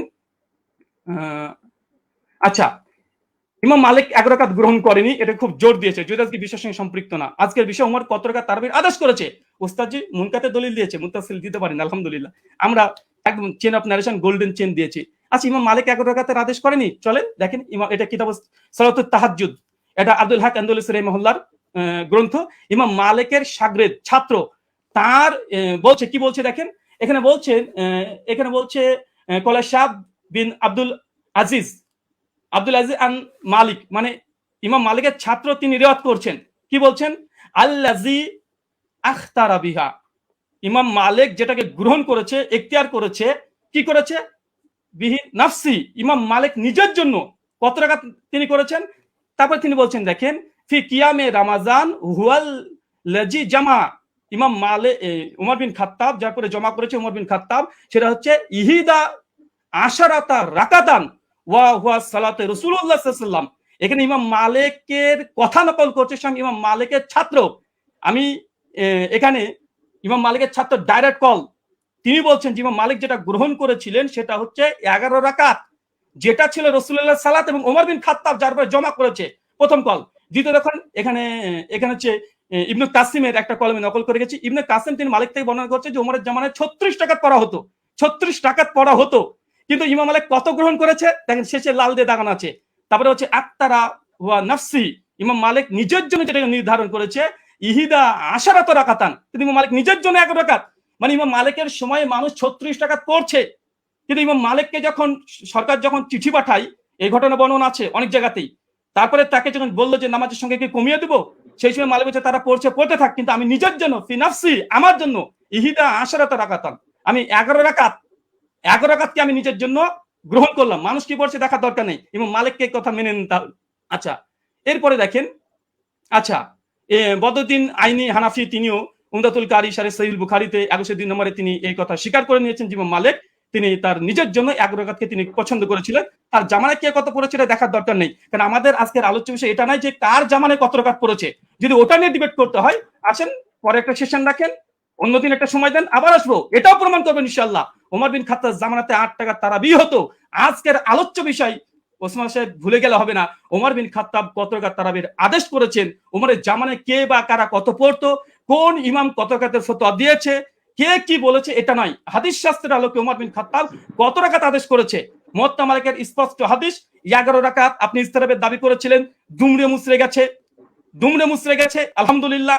বরং আপনি যে দলিল দিয়েছেন সবগুলো মুনকাতে হাদিসে পেশ করেছেন, এবং আপনাকে যে চ্যালেঞ্জগুলো করা হয়েছিল, আপনাকে যে চ্যালেঞ্জগুলো করেছিলাম, সেই চ্যালেঞ্জের জবাব এখন পর্যন্ত আসেনি। যে ইয়াহি সাইলাল কাত্তানের যে বর্ণনা পেশ করেছেন, কাকে আদেশ করেছে হাদিস উল্লেখ নাই। মুওয়াত্তা মালিকের হাদিস দেখেন, দুটো হাদিসকে সম্মানিত দর্শক মণ্ডলী মাইন্ড খুলে রাখেন, ফ্রেশ রাখেন, এক গ্লাস পানি খান, তারপর আলোচনা শোনেন। উনি উমারের 20 টাকা তার আদেশ যে দলিল দিয়েছে, মুনকাতে সনদ বিচ্ছিন্নতা আছে, কাকে উমার আদেশ দিয়েছে সে কথা হাদিসের মধ্যে উল্লেখ নেই। আচ্ছা, আর ওমর বিন খাত্তাব মুওয়াত্তা মালিকের সবকিছু মজুদ আছে, আলহামদুলিল্লাহ। তারপরেও দেখেন কোন হাদিসটা বেশি মজবুত এবং কোনটা শক্তিশালী, কোনটা। চলেন, আচ্ছা, উনি বলছেন অধিকাংশ ওলামারা তো ইমাম তিরমিজি কল নকল করলেন যে অধিকাংশ আহলে ইলম তারা কত রাকাত পড়েছে, তারা 20 রাকাতে কথা বলেছে। দেখেন ইমাম তাবারি কথা নিয়ে নেন, তাহলে ইমাম তিরমিজির পাল্টা যে তাবারি কল দিয়ে তিনি কি বলছেন, তিনি পরিষ্কার বলছে, ইমাম তাবারি কথা আছে, কাসরি মিনাল আহলিল ইলম, অধিকাংশ ওলামারা, আহলে ইলমরা, মূর্খরা নয়, আহলে ইলমরা কি করেছে, ইহিদা আশরাতা রাকা, তারা 11 রাকাতকে পছন্দ করেছে। 11 রাকাতকে, এটা ইমাম কুরতুবীর কল মজুদ আছে। তো এরকম ফতোয়া যদি দিতে চাই, এরকম আপনিও দিবেন, আমিও দিব। আজকে টপিক এটা নয় যে কোন হুজুরে কত ফতোয়া দিয়েছে, জনগণ কত পড়তো, লোকজন কত পড়তো। আজকের আলোচ্য হচ্ছে উমর কত রাকাতের আদেশ করেছে। চলেন, এখানে তিনি কয়েকটা দলিল এখানে 20 টাকাতে আবার দেওয়ার চেষ্টা করেছে, আমরা সেখানে দেখাবো। বরং আমি বলবো, আচ্ছা, 20 টাকাতে তিনি হাদিস আরো তিনি ঝরঝর করে 6খানা হাদিস দিয়ে ফেলেছেন, আমাদের 4টে মুরসাল। আমি সনদ দেখেন, পুরো ঠিক হানাফিকে স্ক্রিনের মধ্যে রেখে দিয়েছি এখন এই মুহূর্তে। সাইদ বিন ইয়াজিদ থেকে আবু জুয়াবের হাদিস যায়িফ, চলেন এক ঝলক দেখে দেবো শুধু, কারণ এখানে আসলামী আছে, ইব্রাহিম বিন মুহাম্মদ বিন আবি ইয়াহিয়া আসলামী, তিনি পঞ্চম স্তরের মুদাল্লিস রাবি। এবং জেদ বলেছে এ রাবিকে স্বয়ং ইয়াহি ইবনে মাইন হানাফি বলে দাবি করা হয়, তিনি স্বয়ং তাকে কাযযাব বলেছেন। লাইসা বিসিকাতিন, তিনি সিকা নয়, কাযযাব, তিনি মিথ্যুক রাবি দলিল দিয়েছেন। মুস্তাজি হতাশ হয়েছি আলাইহিস সালাম সাহেব। 2 নম্বর, আবুল আলিয়ার যে বর্ণনা পেশ করেছে, আবুল আলিয়ার বর্ণনা আবু জাফর রাজি জেদ রাবি কে বলেছে, দেখেন এখানে নাজমুর রায়ত হাফিজ জাইলি কি বলছে, বলছে আবু জাফর মুতাকাল্লিম ফি, তিনি বিতর্কিত রাবি। কলা আলী ইবনুল মাদিনী, তিনি অনেক মানে ইস্তেরাব করতেন। কলা আহমেদ লাইসাবি কয়িন, ইমাম আহমেদ বিন হাম্বল বলছে এই আবু জাফর রাজি ইনি হচ্ছেন শক্তিশালী নয়। কলা আবু জুরা আর রাজি ইয়াহুম কাসিরা অধিকাংশ ভুল করতেন। হাফেজ জাইলাই হানাফি, তিনি বলছেন আবুল আলিয়ার হাদিসের যে রাবি আবু জাফর ইনি জয়ীফ রাবি মুতাকাল্লিম ফি, বিতর্কিত রাবি। বিতর্কিত রাবি দলিল দিচ্ছেন মুয়াত্তা মালিকের সামনে। অবাক অবাক। দেখেন ইমাম আহমেদ বলছে মুস্তারিবুল হাদিস আবু জাফর রাজিকে পঞ্চম। আচ্ছা, এবং তিনি ইয়াজিদ বিন রোমানের হাদিসটাকে তিনি আবার পেশ করলেন মতন পরপর তিনটা হাদিসকে ইরসাল বলছে। এক পৃষ্ঠাতে হানাফিদের তিনটা হাদিস জয়ীফ, আর এটা আসর সুনানে স্পষ্ট এখানে লিখে দেওয়া হয়েছে। আচ্ছা, এখানে চতুর্থ বিষয় দেখেন, উনি বারবার ইয়াহিয়া সাইদ আনসারী হাদিসটাকে উনি বলছেন যে এটা যদিও মুরসাল উমরের জামানায় পায়নি। আমি এখানে 2 মিনিট নেব যেটা পাওয়ার কথা। জি অবশ্যই, আপনি 2 মিনিট নেবেন। জি আচ্ছা, উস্তাদ জি শুনেন এবং শ্রোতা মণ্ডলী শুনেন, উনি যে দলিলটাকে মজবুত দলিল বানিয়েছেন যে ইয়াই বিন সাইদ আল আনসারী এই হাদিস। দেখেন ইমাম হাজম রাহিমাহুল্লাহ তিনি বলছেন যে ইয়াই সাইদ আল আনসারী তিনি মৃত্যুবরণ করেছে ওমর বিন খাত্তাবের 25 বছর পরে। উস্তাদ জি কি দিয়ে মানুষকে মানে এইভাবে যদি রিজাল্ট শাস্ত্র নিয়ে যদি আলোচনা করতে আছেন, মানুষ তো হতাশ হয়ে বাড়িতে ফিরবে। যে এমন একজন হাদিস বর্ণনা করলেন যে ওমর বিন খাত্তাবের জামানায় পেল না, এখন তো এটা প্রমাণই করতে পারলেন না, সালাম থেকে মুত্তাসিল এখন পর্যন্ত প্রমাণ করতে পারলেন না, এটা আপনার জন্য আমি। এবং উনি বলেন যে ওসুলকে নাকি চ্যালেঞ্জ করিনি, ওসুলকে চ্যালেঞ্জ করেছি। 2-4টে মুস্তালাহুল হাদিস, মানে এই গোটা আলোচনার সারমর্ম এটাই হয়ে যাচ্ছে যে এখন মুরসাল হাদিস দলিল কি দলিল না, মুরসাল হাদিস দলিল কি দলিল না। আরে যদি তর্কের খাতে ধরে নি মুরসাল হাদিস দলিল, মুয়াত্তা মালিকের মতো গোল্ডেন চেনের সঙ্গে টেক্কা দিতে পারে? ধরেও নি ফর সেক অফ আর্গুমেন্ট, কোথায় কি আর কোথায় কি যে ধরেও নি। তারপরে দেখেন এখানে আরেকটা উনি বললেন যে ওমরের জামানাতে পড়ার কথা, যদি ওমরের জামানার কথা হয় আমরা তো দলিল দিয়ে দিতে পারবো যে ওমরের জামানাতে সাহাবীরা ইয়াহিয়া সাইদ আল কাত্তানির মতো সাহাবীরা তিনিও 11 রাকাত তারাবি পড়েছেন। এই মর্মে অনেকগুলো দলিল আমরাও দেখে দিতে পারবো। আমি এক ঝলক শুধু দেখে দেবো, তিনি যেহেতু অনেক সাহাবীদের কথাও তিনি দলিল হিসেবে নিয়ে এসেছেন যে তারা কোন কোন জামানায় তারা পড়তো। আচ্ছা চলেন, আচ্ছা এখানে ইয়াহিয়া সাইদ আল আনসারীর যে রিওয়ায়াত নিয়ে এসেছে দেখেন, আমি এখানে 4 জন এখানে রেখে দিচ্ছি, এখানে 4 জনের নাম দেখেন। আচ্ছা, ইয়াহিয়া সাইদ আল আনসারী রাহিমাহুল্লাহ তিনিও বলছেন যে ওমরের জামানায় আমরা 20 টাকা তারাবি পড়তাম। ও ইয়াহিয়া সাইদ আল কাত্তান উনি যে দলিল দিয়েছে, আমি আরেকটা দলিল দিলাম খনন করার জন্য। উনি ইয়াহিয়া সাইদ আল কাত্তানের যে দলিল, যে এখানেও এর হচ্ছে মুসনাদ ইবনে আবি শাইবা 7671 নম্বর হাদিস, তিনিও বলছেন যে ইহিদা আশরাতা রাকা, ওমরের জামানায় আমরা 11 রাকাত পড়তাম আলহামদুলিল্লাহ। আর একটা দেখেন আব্দুল আজিজ ইবনে মুহাম্মদ, তিনিও বলছেন যে ওমরের জামানায় আমরা 11 রাকাত পড়তাম। শেষ হয়েছে, 2 মিনিট। শুকরিয়া, জাযাকাল্লাহ খাইরান। অনেক অনেক ধন্যবাদ আপনাকে। আমি একটু দুঃখ প্রকাশ করে নিচ্ছি যে 2 আলোচকই আপনারা মাঝখানে কিছু আমার কাছে মনে হয়েছিল যে আপনাদের আলোচনাটা প্রাসঙ্গিক, যার কারণে ফতোয়া বিষয়টা নিয়ে আলী হাসান ওসামা আলোচনা করেছেন। এটাকে বিপরীত করে আবার ব্রাদার রাহুল হোসেন আপনিও ইমাম মালিকের কিছু বিষয় নিয়ে আসছিলেন। আমি বলবো যে আপনারা দুজনই জেনেছেন। তো যাই হোক, আমি একেবারে আলী হাসান ওসামা আপনার খণ্ডনের শেষ পর্ব, তারপরে আপনারা আর পাচ্ছেন না। তবে হ্যাঁ, এখানে আমরা আশা করবো বা রিকোয়েস্ট থাকবে যে প্রাসঙ্গিকের মধ্যে আমরা কথা বলবো। জি জি, শোনা যাচ্ছে আমাকে? জি, আপনাকে শোনা যাচ্ছে। আপনি বললে আমি টাইমটা স্টার্ট করে দেবো। হ্যাঁ, শুরু করেন। জি ওকে, 9 সেকেন্ড 10 সেকেন্ড। হামিদান ওয়া মুসাল্লিয়ান ওয়া মুসাল্লিমা আম্মা বাদ। ব্রাদার রাহুল ভাইয়ের ব্যাপারে আমি একটা হতাশা প্রকাশ করছি। এই লিখিত সাজানো গোছানো ফরম্যাট দিয়ে আমার কথাগুলো খণ্ডন করতে চাইলে সবচাইতে বড় যে ঝামেলাটা আপনি পড়েছেন, আমি কথা বলি 50টা আর আপনি লিখিত ফরম্যাট থেকে সেই আগে চর্বিত চর্বণ যা সাজিয়ে রেখেছেন এবং 3 বছর থেকে বয়ানও যা বলছেন ওই সেগুলোই টেনে টেনে আপনি শুধু আগের কথাগুলোই করেন, অথচ অধিকাংশ পয়েন্ট আপনি কি বোঝেনই না ইচ্ছাকৃত এড়িয়ে চলেন, আমি ধরতে পারি না। দ্বিতীয় বিষয় হলো আপনি বলেন আমি ফতোয়াটা নিচ্ছি, আমি কোনো প্রসঙ্গে ফতোয়াটা নিইনি, আমি উসুল বোঝানোর জন্য উদাহরণ দিয়েছি। ইমাম তিরমিজি রাহিমাহুল্লাহ কি মত দিয়েছেন, আলেমরা কি মত গ্রহণ করেছেন সেটা তো আমি বলিনি। আমি তো দেখিয়েছি ইমাম তিরমিজি এই বক্তব্যটা বলেছেন যে রুয়ান ওমর থেকে বর্ণিত হয়েছে 20 রাকাতের কথা, এই প্রসঙ্গে এনেছি। আপনি কথা না বুঝেই সেই লিখিত ফরম্যাটে খণ্ডন করতে গেলে এটা ভুল করবেন, শুধু আবেগী কথা দিয়ে তো হবে না। আর শুধু জুবায়ের আলী জাই, নাসিরউদ্দিন আলবানী রাহিমাহুল্লাহ ওনাদের শুধু হাওয়ালাগুলো থেকেই ওই কপি পেস্ট করে আপনি একটা ফরম্যাট সাজিয়ে রাখলে সব কথা খণ্ডন করতে পারবেন না। এখন আপনি বারবার বলছেন যে আপনি একটা সনদ দেখান যেটা ইনকেতা নাই। আরে ভাই, আপনি তো উসুলের আলোকে কথায় আসবেন। আপনি তো, আমি যে উসুলগুলো শোনালাম ইতিমধ্যে 8-10টা উসুল শোনানো হয়ে গেছে, আপনি উসুলেরই কোনো ধার ধারছেন না। আপনি মুরসাল নিয়ে শুধু মুকদ্দিমায়ে মুসলিম থেকে একটা হাওয়ালা দিয়ে দিলেন, ব্যাস শেষ। যেন মুরসাল নিয়ে পৃথিবীতে আর কেউ কখনো কিছু বলেই নেই। তো যাই হোক, আমি এগুলোতে আসবো। আমি প্রথম শুরু করি, আপনি দাউদ বিন কায়েসের যেই বক্তব্যটা দিলেন, যে দাউদ বিন কায়েসের এই বক্তব্যের মধ্যে এখানে আদেশের কোনো কথা নেই। আসলে আপনি আরবি কতটুকু পারেন আমি জানি না, আপনি আরবি মতনগুলো পড়েন না, আজকে ইচ্ছাকৃত কিনা আমি জানি না, যে মতনের ভুল থেকে বাঁচার জন্য কিনা, হতে পারে, হলে হতে পারে, অন্য হিকমত থাকতে পারে, সময় বাঁচানোর ব্যাপারে হতে পারে। আপনি এই বাক্যটার অনুবাদটা করে দিয়েন আমাকে, যে দাউদ বিন কায়েসের রিওয়ায়াতের মধ্যে যে আছে যে আন্না উমর জামা আন-নাস ফি রমাদান আলা উবাই ইবনে কাব ওয়া আলা তামিম আদ-দারি আলা 21 রাকাতান। এই জামাআর সাথে আলা অব্যয়যোগে যখন বলা হয় জামা উমারু, ওমর মানুষকে জমা করেছেন কোন ব্যাপারে? আলা 21 রাকাতান, 21 রাকাতের ব্যাপারে। তখন এর দ্বারা কি বোঝায়? যে ওমর আদেশ করেন নাই, ওমর কিছু বলে নাই, তারা নিজেদের থেকে পড়ে নিয়েছেন। এই অনুবাদটা এটা কোন ডিকশনারির আলোকে করলেন পৃথিবীতে? এটা কি মেড ইন ইন্ডিয়া না মেড ইন বাংলাদেশ? এটা আমাকে অনুগ্রহ করে আপনি দেখাবেন। আর আপনি বললেন যে 8 জন বর্ণনা করেছেন, শুধু ওই 3জনই না। আমি তো 3জন প্রসঙ্গ আর 8জন প্রসঙ্গে বলিনি। আমি তো কথাটা বলেছি এই প্রসঙ্গে যে ওনাদের বর্ণনাগুলোর মধ্যে ভিন্নতা আছে, ইস্তেরাব আছে, এই প্রসঙ্গে আমি কথাটা টেনেছি। আপনি মোহাম্মদ বিন ইসহাককে টানলেন এবং তাকে নিয়ে বড় করে কথা বললেন, অথচ মোহাম্মদ বিন ইসহাক তো আমি সিরেফ মনে হয় 5 সেকেন্ড একটা বাক্য হিসেবে, উদাহরণ হিসেবে দেখিয়েছি। আমি মূল আপনাকে সাংঘর্ষিক দাঁড় করিয়েছি দাউদ বিন কায়েসকে। দাউদ বিন কায়েসের এই সনদটাকে আপনার পক্ষে সম্ভব না এটাকে জয়ীফ বলে প্রমাণ করা, এটা সুনিশ্চিত ভাবে। আর আপনি শুধু এটা বারবার বলছিলেন যেখানে আদেশ কথা নাই, আদেশ কথা নাই। আপনি একই রকম কথার মধ্যে দেখেন না যে ইস্তেরাব আছে কিনা। আরে ভাই, এখানে তো আপনার এই জিনিসটা বুঝতে হবে যে ওনার থেকে যারা বর্ণনা করেছে, কারো বর্ণনার সাথে কারো বর্ণনা মিল নেই। এক জায়গায় আদেশের কথা আছে, আরেক জায়গায় আদেশের কথা নেই।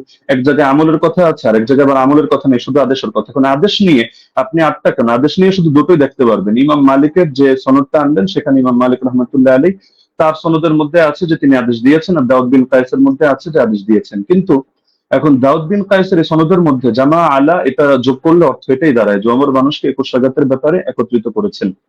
তাহলে এটা কিভাবে সম্ভব যে একই হাদিসের মধ্যে এক জায়গায় বলা হচ্ছে 21 রাকাত, আর এক জায়গায় বলা হচ্ছে 11 রাকাত? যদি হাদিস ভিন্ন ভিন্ন হতো, ভিন্ন ভিন্ন বর্ণনাকারীর থেকে, আমরা তাহলে ধরতাম না এটা জামানার ভিন্নতা। লেকিন এরকম তো কোনো ব্যাপার ঘটেনি। তো সুতরাং এটা গায়ে পড়ে করা হয় না। আর সাত বর্ণনা কাকে বলে? দাউদ বিন কায়েসকে আপনি কোন পর্যায়ে দাঁড় করিয়ে আপনি সাজ এখানে বলবেন, বা আপনি এটাকে ওইটার সাথে সাংঘর্ষিক করবেন?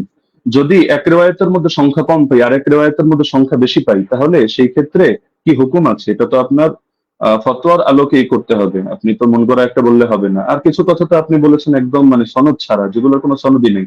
আপনি ইমাম মালিকের একটা ফতোয়া আনলেন, হলো তার এক শাগরেদ বলেছেন।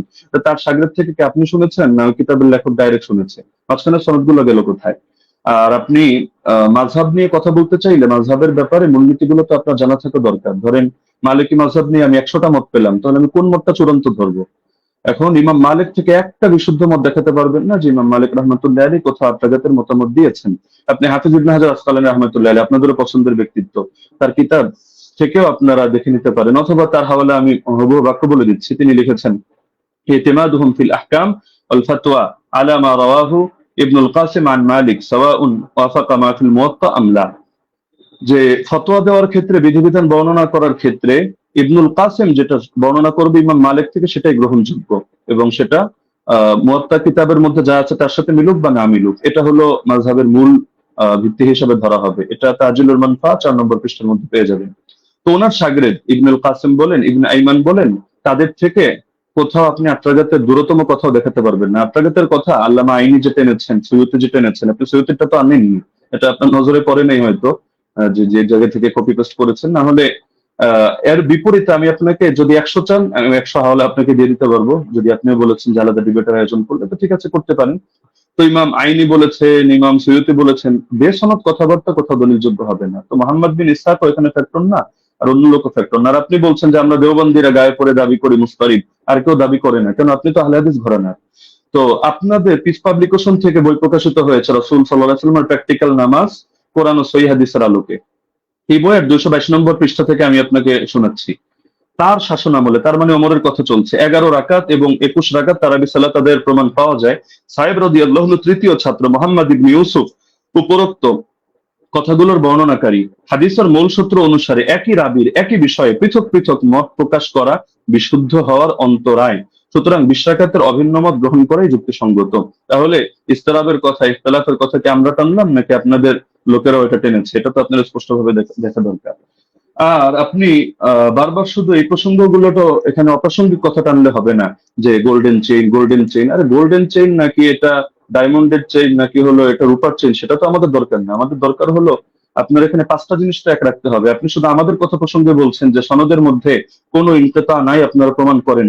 আরে সনদের মধ্যে তো ইনকিতা বাস্তবেই নাই। আপনি যে ইনকিতা আপনার চোখে দেখতে পাচ্ছেন, এটা আপনার পড়াশোনা কম থাকার কারণে হচ্ছে। না হলে আমি তো উসুলের আলোকে দেখালাম, উসুলগুলো তো আপনি খণ্ডন করতে পারেননি এবং সম্ভব না। তো যার কারণে সনদের মধ্যে তো ইনকিতা নেই, তো শুধু গায়ের জোরে বললে তো হবে না। তো হাদিসটা যারা বলেছে হাদিস সহি হওয়ার জন্য এই পাঁচটা শর্ত, সেই ইমামরাই, এটা অন্য কোনো ইমাম না। আমি আজিব গারিব কারো নাম টানি নাই বা আমাদের কোনো বড় হুজুরের নাম টানি নাই, তারাই এই মূলনীতিটা দাঁড় করিয়েছেন। তো সুতরাং এটাকে আপনি গায়ের জোরে অথবা চাপার জোরে বা একটা হাসি দিয়ে ফেলে দেওয়ার মতো বিষয় না।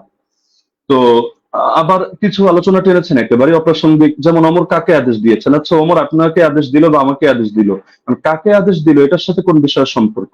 এখন রাজুলান, এই রাজুলান শব্দটা যদি এমন হয় যে পৃথিবীর কেউ কোনোদিন জানতে পারলো না যে রাজুলানটাকে উবাই বিন কাব নাকি তামিম দারি নাকি অন্য কোনো সাহাবী, এটা কি সমস্যা? আমাদের তো আলোচ্য বিষয় এটা যে ওমর রাদিয়াল্লাহু আনহু তিনি কত রাকাতের আদেশ করেছেন, 8 নাকি 20। 8 এর পক্ষে আপনি যে দলিল দিয়েছেন সেই দলিলটা মুস্তারিব একটা রিওয়ায়াত, যে রিওয়ায়াতটা গ্রহণযোগ্য না। আপনাদের কিতাবের মধ্যেই লেখা আছে যে না, এই রিওয়ায়াতটা দলিলযোগ্য হয় না। তো সুতরাং এটা তো আমাদের এখানে টেনে লাভ নেই। তার মধ্যে আরো কিছু আলোচনা টেনেছেন একেবারে প্রাসঙ্গিক, যে এমন জিনিস দেখান, এমন জিনিস দেখান, অমুকের আগে কে করেছে, তমুকের আগে কে করেছে, মাদানী রাওয়ি, সিলসিলাতুল জাহাবিয়া, গোল্ডেন চেইন ইত্যাদি। এগুলো দেখানো না দেখানো তো মূল বিষয় না। আপনি অপ্রাসঙ্গিক প্রশ্ন আমিও চাইলে আপনাকে 100টা করতে পারি, কিন্তু আমি পূর্বের অংশগুলোতে একটা অপ্রাসঙ্গিক কথা বলিনি। অতি অল্প সময়ের মধ্যে শুধু আপনাকে আমি মূলনীতিগুলো বলেছি, লেকিন আপনি যেহেতু আগে একটা ফরম্যাট সাজিয়ে এনেছেন, তো যার কারণে মূলনীতিগুলো আপনি করেননি। এই যে আবু জাফরকে নিয়ে আপনি মাঝখান থেকে কথা প্রসঙ্গে টেনেছেন, যদি আমি এগুলো মূল দলিল দেইনি। আরো মজার বিষয় হলো আপনি এমন কিছু খণ্ডন করে দিয়েছেন যেটা আমি বলিই নাই। আবার আমি যেটা বলেছি এমন অধিকাংশ পয়েন্ট দিয়েছেন বাদ দিয়ে কয়েকটা রিওয়ায়াত বললেন যে আপনি এটা বলেছেন, আমি হতাশ, অথচ এটার জবাব এটা, অথচ সেটা আমি বলিনি। তো মাঝখানে আবু জাফরকে টেনে এনেও আপনি দাঁড় করিয়ে দিলেন যে আবু জাফর এটা সর্বসম্মতিক্রমে যায়িফ, কিছু কারণও টানলেন, অথচ আবু জাফর মুখতালাফ ফিহি যায়িফ না। যদিও এটা মূল আলোচনা, প্রাসঙ্গিক ভাবে বলছি, মুখতালাফ ফিহি যায়িফ না। তাকে নিয়ে ইখতিলাফ হওয়া ভিন্ন জিনিস, আর চূড়ান্ত ভাবে যায়িফ হিসেবে স্বীকৃত হওয়া ভিন্ন জিনিস। আপনি যে মত টানলেন এই মতের মধ্যেও তো আপনি মিস্টেক করেছেন। দেখা যাচ্ছে আলবানী রাহিমাহুল্লাহ এক্ষেত্রে এই কাজটা করেছেন, সদুকুন এই শব্দটা বাদ দিয়ে পরবর্তী যে কথাটা তিনি ভুল করেন ইত্যাদি, তার মধ্যে সমস্যা, ওই কথাটা টেনেছেন। তো সদুকুন হুকুমটা বাদ দিয়ে দিয়েছেন। অথচ আবু জাফরকে নিয়ে যদি দেখেন, ইহা ইবনে মাইন সিকা বলেছেন, ইবনু আবি মারিয়াম বলেছেন তার হাদিস লেখা যাবে, সমস্যা নেই। ইবনুল মাদিনী বলেছেন সে আমাদের দৃষ্টিতে সিকা, ইবনু আম্মার মাউসিলি বলেছেন সিকা, আবু হাতিম বলেছেন সিকা সাদুক সালিহুল হাদিস, জাকারিয়া সাজি বলেছেন সাদুকুন লাইসা বি মুতকিনিন, ইবনু আদি বলেছেন লাহু আহাদিসু সালিহা وقد روى عنه الناس واحاديثها عامتها مستقيمه وارجو انه لا باس به। ইবনু সাদ বলেছেন কানা সিকা, হাকিম বলেছেন সিকা, ইবনু আব্দুল বার বলেছেন হুয়া ইনদাহুম সিকা আলিমুন বিতাফসিরুল কোরআন। এগুলো আরো দেখতে পারেন আপনি তাহযিবুত তাহযিব 10 নম্বর খণ্ড 62 নম্বর পৃষ্ঠা। তো আবার তার থেকে কি কি দুর্বল বর্ণনা, এগুলো আলাদা লিস্ট আপনি পাবেন হাফিজ ইবনে আদির কিতাবের মধ্যে আল কামিল, যেটা 5 নম্বর খণ্ড 255 পৃষ্ঠা। সেখানে দেখবেন এই তারাবি সংক্রান্ত রিওয়ায়াতটা তিনি টানেননি। তো বারবার আপনি মুরসাল মুরসাল এই গায়ের জোরে মুরসাল সাব্যস্ত করে দিয়েই কথা তো শেষ না। আমরা যে মূলনীতিগুলো বললাম, আর এটাও আমরা দেখালাম যে সনদ কোথাও সহি না হওয়ার পরও সেই ক্ষেত্রে আপনার হুকুম আরোপ করে দেওয়া হয় যে এই জিনিসটা যেহেতু উম্মতের ব্যাপক আমলের মধ্যে আছে, কখনো কখনো সেটাকে আমলযোগ্য বানিয়ে দেওয়া হয়। এটা আহ, মানে ইমামদের সর্বসম্মত একটা উসুল, যদি আমরা এগুলোকে কোনোটাকে মূল ধরি নেই। আপনি তো এখানে বলতে চাচ্ছেন আপনার মূল কথাই এটা যে ইয়াহইয়া বিন সাঈদ হয়তো কোন আলতো ফালতু রাওয়ীর থেকে এনেছেন এবং এই হাদিসের মধ্যে একটা দুর্বলতা তৈরি হয়েছে, অথচ প্রথম ধাপের মূলনীতিগুলোর মধ্যে আমরা যা বলেছি এখানে আপনার কথাগুলো খণ্ডন হয়ে যায়। পাশাপাশি সেই জামানার আমলগুলোকে আপনি যেভাবে উড়িয়ে দিচ্ছেন যে যার যেভাবে মনে চায় আমল করেছে, লেকিন এই জায়গায় ওমর রাদিয়াল্লাহু আনহু আদেশ হয়তো ছিল না। আপনি খেলাফতের জামানা দেখেন নাই, নরেন্দ্র মোদীর জামানা দেখেছেন, এই হিসাবে আপনার এমন মনে হতে পারে যেখানে সাহাবীরা বলছেন যে সাহাবীরা আমল করতেন, কানু ইয়াকুমুন অথবা কুন্না নাকুমু, আমরা আমল করতাম। তো তারা সকলে আমল করতেন আর খলিফা এখানে কিছু জানতো না, কিন্তু কোন বাড়িতে কি হচ্ছে না হচ্ছে এরকম সূক্ষ্মাতি সূক্ষ্ম অনেক বিষয় পর্যন্ত খলিফা জেনে যাচ্ছে। এটা তো অদ্ভুত ব্যাপার। খেলাফতের জামানার ব্যাপারেও যে বেদাত ওমরের জামানায় চলছে, যে ওমর একেবারে হুদাইবিয়া সন্ধি হলো যে গাছের নিচে সেই গাছ কেটে দিয়ে আসছে, হাজরে আসর চুমু খাওয়ার সময় পর্যন্ত ক্লিয়ার ভাবে বলছে যে আমি এই আকীদা পোষণ করি না তুমি কারো ক্ষতি করতে পারো, উপকার করতে পারো, বরং আমি এজন্য করছি তোমার গায়ে চুমু খাচ্ছি যে আল্লাহ রাসূল সাল্লাল্লাহু আলাইহি সাল্লাম চুমু খেয়েছেন এই কারণে। তো আপনি যে কথাগুলো বললেন একটা নতুন কথা আসলে আমি পাইনি। এগুলো হাফেজ জুবাইর আলী জাহিদ কিতাব যদি কেউ পড়ে, বা শাইখ আলবানী সালাতুত তারাবি পড়ে, অথবা আপনার আব্দুর রহমান মোবারকপুরি সাহেবের কিতাবগুলো পড়ে, ব্যাস ওই যা বলেছে আপনিও ঘুরে ফিরে সেই কথাগুলোই বলেছেন। বাকি মজার একটা বিষয় হলো আমি এমন অনেক উসুল টেনেছি যেটা হয়তো আপনার কমন পড়ে নাই, তো যার কারণে আপনি এই জিনিসগুলোকে পুরো স্কিপ করে চলে যাচ্ছেন। তাই ছিল মুস্তালাহিল হাদিস। আর এই পৃথিবীর ইতিহাসে হাদিসের ইস্তালাহ নিয়ে কি এই কিতাবটা এই মাত্র কয়দিন আগে লেখা হলো? এর আগে ১,৫০০ বছরে হাদিসের ইস্তিলাহের উপরে কোনো কিতাব লেখা হয়নি। আপনি মুরসালের সংজ্ঞা দেখাচ্ছেন যে মুনকাতি হাদিস কারো মতে গ্রহণযোগ্য না। আচ্ছা, কোন পর্যায়ে মুনকাতি গ্রহণযোগ্য না? খালি শিরোনাম দিয়ে হুকুম লাগিয়ে দিলেই হয়? তাহলে তো ঈমান ভঙ্গের কারণ যে 10টা শেখ মোহাম্মদ বিন আব্দুল ওয়াহাব নজদি রাহিমাহুল্লাহ থেকে বর্ণিত আছে, এগুলো শিখে শিখে সবাই খারিজি হবে এভাবে, যে যে জাদু করে ব্যাস সেই কাফের হয়ে গিয়েছে, যে কাফেরদেরকে মুসলমানদের বিরুদ্ধে সাহায্য করে, কোনো শর্ত নাই, কোনো হদ নাই, কোনো কয়েদ নাই, ঢালাওভাবে কাফের হয়ে গিয়েছে।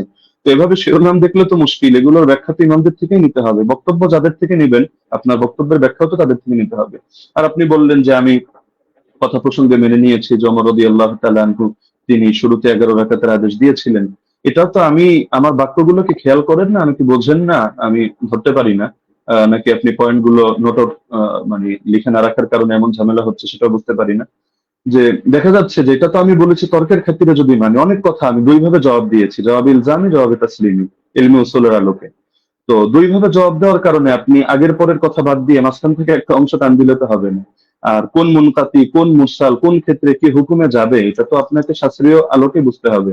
আপনি যেকোনো জিনিস শুধু একটা ব্যাস গোল্ডেন চেইন, মাদানী রাউই, অথবা বুখারী মুসলিমের শর্তে উন্নীত ইত্যাদি ইত্যাদি একটা বলে দিলেন, ব্যাস হয়ে গেল। বিষয়টা এমন না। যেহেতু আলোচনা আমাদের শাস্ত্রীয় বিষয়, এটা কোনো মাযহাবী তাকলিদি বিষয় না যে মুখে মুখে রেফারেন্সে আমাদের কথা বলতে হবে। ইবনে উসাইমিনের হাওয়ালায় আপনি বললেন যে আমি কয়েকটা কথা টেনেছি।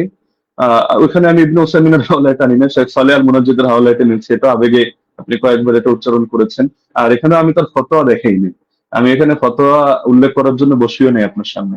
এখানে আমি দেখিয়েছি যে তারা সকলে বিআমরিহি, অর্থাৎ এটা যে ওমরের আদেশে হয়েছে এই বিষয়টা তারা অস্বীকার করে নিয়েছেন। তো সুতরাং মানে যেই জিনিসগুলো আপনার স্পষ্ট, তো সেই জিনিসগুলোকে গায়ের জোরে তো আপনি প্রমাণ করে নিতে পারবেন না যে না এই জিনিসটা এই প্রশ্ন আমি আপনাকে ছুড়ে দিলাম, এটার জবাব দেন, ওটার জবাব দেন, ওটার জবাব দেন, না দিলে ব্যাস তাহলে সাব্যস্ত হলো আমার কথাই সহি। বিষয়টা তো এমন না, শাস্ত্রীয় মূলনীতি। আপনি এই আলোচনা শেষ হওয়ার পর ঠান্ডা মাথায় বসেন, আমি নতুন কোনো কথা আপনাকে ছুড়ে দিচ্ছি না, যেহেতু আপনি খণ্ডন করার সময় পাবেন না, এটা আসলে আদবের দাবি না। ছুড়লে আমি ছুটতে পারি, আপনি ভবিষ্যৎবাণী করে দিয়েছেন যে এমন কৌশল হয়তো আপনি করবেন, আমরাও বুঝি না, এত বোঝার দরকার নেই। আর আমার ব্যাপারে খারাপ ধারণা আপনি অযৌক্তিকভাবে রাখারও কোনো কারণ নেই। আর আমি তো আপনার মতো পুরোনো ডিবেটারও না যে এখানে ডিবেটের কৌশল খাটিয়ে আমি আপনাকে পরাজিত বা অপমানিত বা লাঞ্ছিত করতে চাবো না। আপনি আমার দিনী ভাই, মহাব্বতের ভাই। আপনি কাফের মুশরিকদের বিরুদ্ধে যে কাজ করেন আমি এগুলোকে শ্রদ্ধা করি এবং উৎসাহ দিই, দোয়াও করি। আগামীতেও আমি আশা রাখি আপনি কাজগুলো কন্টিনিউ করবেন। তো সুতরাং আপনার সাথে আমার কোনো দ্বন্দ্বও নেই, কোনো ভিন্ন কিছুও নেই। আল ওয়ালা আল বারা, এই আকীদাই তো আমরা ইসলাম থেকে লালন করি। তো সুতরাং অপ্রাসঙ্গিক কথা না টেনে আপনি মূলনীতির আলোকে বিষয়গুলো বোঝেন। প্রয়োজনে আপনি এই ভিডিওটা এটা শেষ হওয়ার পরও লাইভ স্ট্রিমিং আপনি ঠান্ডা মতো 10 বার শোনেন, 20 বার শোনেন, প্রয়োজনে মুযাকারা করেন। কোন ভুল যদি আপনার কাছে মনে হয় আপনি স্বীকার করে নেন, সমস্যা নেই। আর যদি মনে হয় না ভুল না আপনারটা সঠিক, ঠিক আছে, আপনি স্থির থাকেন। বাকি সারা দেশ তো দেখছে, তারা বিষয়গুলো সঠিকভাবে বিবেচনা করবে। আমরা তো এখানে কোনো বিচারক নির্ধারণ করে বসিনি। তো যার কারণে পুরো দেশ এটা কমন সেন্স দিয়ে বিবেচনা করবে। জাযাকাল্লাহ। আমি সেকেন্ড সময় অতিরিক্ত নিচ্ছি না। জি, মুফতি আলী ওসামা, আপনি চাইলে ২ মিনিট ব্যবহার করতে পারতেন। বাদবাকি আপনি না, করেননি। ব্রাদার রাহুল বলেন। যে আমাদের খণ্ডন যে ২টি পর্ব ছিল, ২টি শেষ হয়েছে। এখন আপনারা শুধু ৫ মিনিট করে সময় পাবেন। এটা হচ্ছে রিভিউ পর্ব, অনুসংখ্য পর্ব। এই পর্বে আপনারা ৫ মিনিট করে আলোচনা করতে পারবেন। নতুন কোনো তথ্য আপনারা এড করতে পারবেন না এই পর্বে। হ্যাঁ, আমি ব্রাদার রাহুল হোসেন আপনার কাছে যাব এবং আপনি বললে আমি আপনার টাইমটা শুরু করব। জি, শুরু করুন। জি, বিসমিল্লাহ। তো শেষ থেকে শুরু করি। ওস্তাদ জি বারবার কয়েকবার অভিযোগ করলেন বারংবার যে আমি জুবাইর আলী যাই আর আলবানির বই পড়ে এসে বসে পড়েছি। কার বই থেকে ইলম নিয়েছি? সালাফদের থেকে তো আমরা ইলম দেবো, তাই তো? আলেমদের কাছ থেকে, কোনো জাহেলের কাছ থেকে তো নিইনি, তাই না? আমি তো আপনাকে বলতে পারি যে মৌলানা আব্দুল মালিক সাহেবের বই থেকে ঢের প্রমাণ দেখিয়েছি। তো তার কাছ থেকে জ্ঞান নিয়েছি, আপনার কাছ থেকে জ্ঞান নিই। বিভিন্ন জায়গা থেকে জ্ঞান নিই, আমি জ্ঞান আমার উপরে এলহাম আসবে না, এটা অন্তত আপনি মানেন যে আমার প্রতি এলহাম আসবে না। আলেম ওলামাদের বই পড়েই আমাদের এখানে আসছে, এসে আলোচনা করা, তো এখানে তো এতরাজ করার অভিযোগ মানে কি আমি বুঝলাম না। 2 নম্বর, তিনি বললেন যে আমি নাকি এমন কিছু অভিযোগের জবাব দিয়েছি, যেহেতু আগে থেকে স্লাইড তৈরি করে রেখেছি, এই জন্য নাকি আমি তাল খয়ে ফেলেছি। আমি অবাক হয়েছি, যে ভাবলাম যে ওস্তাদজি হয়তো অনেক কিছু মানে একদম ইলমে হাদিসের অনেক কিছু নিয়ে আসবে, এসে আমি অবাক হয়েছি, না কিছুই নিয়ে আসেনি, একটা মুত্তাসিল সনদই পেশ করতে পারেনি। তার জন্য আমি অনেক কিছু ভেবে অনেক কিছু রেডি করে গেছি। দুর্ভাগ্য যে আমি যা রেডি করেছি তার 30% দলিল দিতে পারিনি। আমি একদম নিশ্চিত, আমি যদি আজকে ওসামা যে উস্তাদজির মানে মানে ওসামার জায়গাতে থাকতাম, উস্তাদজির পক্ষে থাকতাম, তাহলে আমি এর চেয়ে ঢের দলিল দেখাতে পারতাম, ঢের দলিল দেখাতে পারতাম। আমার কাছে 20 টাকার পক্ষে আরো অনেক দলিল ছিল, অনেক দলিল, কিন্তু উস্তাদজি দিতে পারেনি না দেয়নি না কি আমি বুঝলাম না। তো যাই হোক, সেটা একটা আলাদা বিষয়। এখানে লাস্টে তিনি ঘুরে দিলেন যে এটা ইনকেতা, ইনকেতা কেমন ইনকেতা? জি, আপনার চেয়ে তো অনেক বড় বড় উস্তাদজিরাই তো আমাকে শিখিয়ে দিয়েছে এটা ইনকেতা। যেমন দলিল নামাজে মাসাল বই তো দেখালাম, তিনি ইনকেতা স্বীকার করে নিয়েছেন, মুরসাল স্বীকার করে নিয়েছেন। জাফর আহমদ উসমানী বলছে মুরসাল, ইনকেতা আছে, বিচ্ছিন্নতা আছে। আমি আপনাকে পরিষ্কার চ্যালেঞ্জ করেছি, জবাব আপনি এখন পর্যন্ত দিচ্ছেন না। যে হাদিস সহিহ হওয়ার জন্য 5টা শর্ত, প্রথম শর্ত হাদিস মুত্তাসিল হতে হবে। হাদিস কি মুত্তাসিল? মুত্তাসিল না, বিচ্ছিন্ন ঘটেছে, ওলামারা স্বীকার করে নিয়েছে। আজ যদি আপনি অস্বীকার করতে চান, জনসাধারণ দেখছে, জনসাধারণ দেখছে, এমন খেয়ানত অন্তত করাটা উচিত নয়। যেখানে আমাদের মৌলানা আব্দুল মালিক আব্দুল মতিন সাহেব স্বীকার করে নিয়েছে ইনকেতা ঘটেছে, আর আপনি এসে বলছেন যে ইনকেতা ঘটেনি, ইনকেতা ঘটেছে, তারা মূর্খ। এখন মৌলানা আব্দুল মালিক মতিনকে কেউ যদি মূর্খ বলতে চাই, বলতে পারবে, তবে আমি বলতে চাই না। 3 নম্বর, তিনি বললেন যে দাউদ বিন কায়েসের হাদিসের জমা হওয়ার কথা আছে, ধরে নিলাম, আচ্ছা আছে, জমা হওয়ার কথা আছে। আচ্ছা উস্তাদ জি, এটা কি ইনসাফ? মোহাম্মদ বিন ইউসুফ থেকে টোটাল 8 জন বর্ণনা করছে তারাবি রাকাত, 5 জন বর্ণনা করছে 11 রাকাতের পক্ষে, 6 জন, আর মাত্র দাউদ বিন কায়েস বলছে 11 রাকাত। তাহলে 7 যদি হয় কোনটা হবে? দাউদ বিন কায়েসের বিরুদ্ধে মোহাম্মদ বিন ইউসুফের 5 জন শাগিরদ আছে, এই 5 জনকে উড়িয়ে দিয়ে দাউদ বিন কায়েসের হাদিসকে আপনি গ্রহণ করতে চাচ্ছেন? এটা কোথাকার রাসূল, একটু আমাকে জানিয়ে দিবেন। আর 2, দাউদ বিন কায়েসের আমি আরেকটা অংশ বলেছি, ওটা আপনি হয়তো হজম করতে পারেননি, কারণ এই দলিলটা নতুন আপনার কাছে, বুঝতে পারেননি। আমি বলেছিলাম যে দাউদ বিন কায়েস তিনি আরেকজন তার ছাত্রের কাছে ইমাম ফারাবির কিতাবুস সিয়াম থেকে দলিল দিয়েছি, যে তিনি বলেছেন উমর রমজান মাসে তারাবির জামাত শুরু করেছে, কত রাকাত উল্লেখ নেই। এবং মুসান্নাফ আব্দুর রাজ্জাক ওই সনদেই ওখানে আছে দাউদ বিন কায়েস ওয়া গায়রহু, এবং আরেকজন বর্ণনা করছে, কে বর্ণনা করছে উল্লেখ নেই। এখানে দাউদ বিন কায়েস রাহিমাহুল্লাহ তিনি অন্য ছাত্রকে বলছে কোন রাকাতে কথা উল্লেখ করেনি। তাই যদি সাজ হতে হয় 21 টাকাতে বর্ণনা সাজ, কেন দাউদ বিন কায়েসের বিরুদ্ধে 5 জন 1 রাকাত বর্ণনা করেছে। ইয়াইয়া সাইদ আল কাত্তানের মতো রাবি আছে, কাকে চাই আর, কে দরকার আর? ইয়াইয়া সাইদ কাত্তান এর মতন ব্যক্তি আছে, তারপর অন্য কাউকে দরকার? 5 জন। তাই দাউদ বিন কায়েসের হাদিসই জয়ীফ হবে, সাজ হবে মোহাম্মদ বিন ইউসুফ থেকে, বাকি 5 জনের হাদিস কোনোভাবেই না দাউদ বিন কায়েসের হাদিস। অতএব মানে এই হাদিসে এসে সাজ হওয়ার কারণে জয়ীফ, প্রথম কথা। এখানে বলছেন যে ইমাম মালিক থেকে নাকি আমি প্রমাণ পেশ করতে পারবো না, যে ইমাম মালিকের ছাত্ররা, কারণ যে মাযহাবের আমি মত বর্ণনা করব সেই মাযহাবের ইমাম থেকে দেখাতে হবে। আমি মনে ভুলে গেছেন, আপনি যে কাসেম থেকে বর্ণনা পেশ করেছেন, ওই কাসেম থেকে দেখিয়ে দিয়েছি। ইবনুল কাসিম ইমাম মালিকের ছাত্র স্বয়ং বলছে যে ইমাম মালিকের যুগে 36 রাকাত হতো, কিন্তু ইমাম ইবনে কাসিম নিজেই বলছে যে আমি, ইমাম মালিক বলেছেন যে ফি নাফসি, আমার জন্য ইহিদা আশারা, আমি 1 রাকাতকে গ্রহণ করেছি। মানুষ কি পড়ছে উমরের ইমাম মালিকের জামানায়। ইমাম মালিক কত গ্রহণ করেছে, কত? তিনি 1 রাকাত। আমি আপনাকে 2-3টে প্রমাণ দেখেছি। বদরুদ্দিন আইনির কথা বলেছেন, বলছে সনদবিহীন। সনদবিহীনের কথা যদি আসে গোটা ফিকে হানাফিকে ডিস্ট্রাক্ট করে দেওয়া যায়, অন্তত এরকম এসে বেইনসাফি করবেন না। আর এখানে আরেকটা বিষয়, যে উনি বললেন যে আমি আবু জাফর রাজিকে নিয়ে কিছু কথা বলেছি, উনি নাকি দলিল পেশি করেনি। ওস্তাদ জি একটু মাঝে মধ্যে পানি খাবেন, তাহলে একটু স্মৃতিটা একটু ভালো থাকবে। আপনি বলে দিয়েছেন ঝুলে, মনে নেই, আপনি বলেছেন আবুল আলিয়ার হাদিস আছে। আবুল আলিয়ার হাদিসের রাবি কে? আবুল আলিয়ার হাদিস মুক্তারা আল মুক্তারা আল হাদিসুল মুক্তারার মধ্যে আবু জাফর রাজি আছে। তাই বুঝি মাঝে মধ্যে একটু পানি খাবেন। আপনারা হয়তো অনেক পড়াশোনা করেন, মাঝে মধ্যে অনেক কিছু আছে দিয়ে মানে কি বলছি কি বলছে হয়তো এগুলো শুনতে পাচ্ছেন না। তো সর্বোপরি কথা হচ্ছে এটা, মুয়াত্তা মালিকের যে হাদিস আলহামদুলিল্লাহ গোল্ডেন চেন, এবং মতনের উপরে যে অভিযোগ করেছিলেন যে দাউদ বিন কায়েস এখানে জয়ীফ, দাউদ বিন কায়েসের হাদিসে সাজ, ইমাম মালিক মুয়াত্তা মালিকের হাদিসের পক্ষে 7 জন আর হাদিস বর্ণনা করছে আলহামদুলিল্লাহ। আর 2 নম্বর, ওস্তাদজি যতগুলো দলিল দিয়েছে সব সনদে ইনকেতা আছে। উনি এটাকে যতই জোর করে প্রমাণ করার চেষ্টা করুক যেটা ইনকেতা সনদ গ্রহণযোগ্য, আমিও 4 জন মুহাদ্দিস কথা নকল করেছি। ইনকেতা মুরসাল হাদিস জয়ীফাই, 200 নামাজের মাসালেও আছে, সে মুসলিমও আছে আলহামদুলিল্লাহ। 5 মিনিট আপনি আলোচনা করছেন। আমি আলী হাসান ওসামা ম্যাম আপনার কাছে যাব এবং আপনি 5 মিনিট সময় পাবেন। এখানে নতুন কোনো তথ্য আপনি অ্যাড করতে পারবেন। জি, শুনতে পাচ্ছেন আমি? আপনি বললে আমি টাইমটা শুরু করব। জি, শুরু করুন। 10 সেকেন্ড। হামিদান ওয়া মুসাল্লিয়ান ওয়া মুসাল্লিমা ওয়া বাদ। ব্রাদার রাহুল কিছু কথা বললেন যেটা আপনাদের মূলনীতির বাইরে ছিল। এটা তিনি বহুতবারই দিয়েছেন, আমি এটাকগুলো এড়িয়ে দিয়েছি। লাস্ট এই পর্যায়ে আমি বলি যে তিনি বললেন যে আমার জায়গায় থাকলে আরো দলিলের ভান্ডার খুলে দিতেন। দলিলের ভান্ডার খোলার প্রয়োজন নেই তো। আমার সামনে যে নোট আছে আমি তো ঘোষণা দিয়েছি, দেখেছেন যে আমি এই বিষয়ে কিতাব রচনা করছি, শীঘ্রই বের হবে। তো সুতরাং দলিলের ভান্ডার না নিয়ে বসলে তো আর কিতাবের ঘোষণা অগ্রিম দেওয়ার কথা না। কিন্তু সবগুলো দেওয়ার কোনো প্রয়োজনই মনে হয় না, কিছু জিনিসের রুচি হয়নি। আপনি যেমন একটাকে টেনে আরেকটার সাথে নিয়ে দাঁড় করিয়ে দিচ্ছেন। আপনি বলছেন যে 8 জন বর্ণনা করেছে, আমি কেন শুধু দাউদ বিন কায়েস আর মোহাম্মদ বিন ইউসুফের কথা আমি কেন টানছি বারবার, যেটা শাগিরদের মধ্যে টেনেছি এ কারণে আমি বলেছি বাকি কোনোটার মধ্যে আপনি 8 জন না আপনি 100 জন দেখান, কোনোটার মধ্যে আদেশের কথাই নেই। আপনি তো মূল পয়েন্টটি টেনেছেন এটা, বা আমাদের আলোচ্য শিরোনামই এটা যে ওমর রাদিয়াল্লাহু আনহু কত রাকাত তারাবির আদেশ করেছেন। আপনি পানি তো অনেকবার খেয়েছেন, আরো খাবেন সামনেও। পানি খাওয়া হয়ে শেষ করে আপনি মজলিস শেষ করে আপনি প্রয়োজনে দেখেন যে ইয়াহিয়া বিন সাঈদ কাত্তানের মতো ব্যক্তি বারবার যে বলছেন, বা আব্দুল আজিজ বিন মোহাম্মদ দারাওয়ারদের কথা বলবেন, যাদের কথাই আপনি বলেন তাদের রেওয়ায়াতগুলোর মধ্যে আদেশ করেছেন এই শব্দটা আছে কিনা। আচ্ছা, দাউদ বিন কায়েসকে আমি এজন্য দাঁড় করিয়েছি যে এখানের কথার অর্থ আর আপনি যেই সনদটা টেনেছেন ইমাম মালিকের, সেই কথার অর্থ হলো সেম। আর এই যে সনদটা ইমাম মালিকের সনদে যে কথাটা আপনি টেনেছেন, এটা বিভিন্ন কিতাবে আসলেও কিন্তু কারোর সাথে কারো তো মিল নেই। মূল কথা তো এটাই রেওয়ায়েতের। যদিও অনেকজন রেওয়ায়েত করেছেন, কিন্তু শুধু এই আদেশ আর নিষেধ অথবা রাকাতের বিষয়টা নিয়ে সমস্যা এমন তো না, প্রচুর ভিন্নতা। এক জায়গায় দেখা যায় উবাই বিন কাব তামিমদারির নাম আছে, আরেক জায়গায় নাই। আরেক জায়গায় হলো শুধু আদেশ করেছেন এই কথাটা আছে, কিন্তু আমল কি ছিল তাদের, আদৌ কি তারা এটা আমল করেছেন না সিদ্ধান্ত চেঞ্জ করেছেন সেটার কথা নাই। আরেক জায়গায় দেখে যে শুধু আমলের কথা আছে, আদেশ আদৌ করেছেন কিনা এটার কথাই নাই। তার মধ্যে আপনি বললেন যে আবুল আলিয়া এটা কোন সনদের মধ্যে আছে, যে আমি উবাই বিন কাব প্রসঙ্গে যে কথা টানলাম ওটার মধ্যে আছে।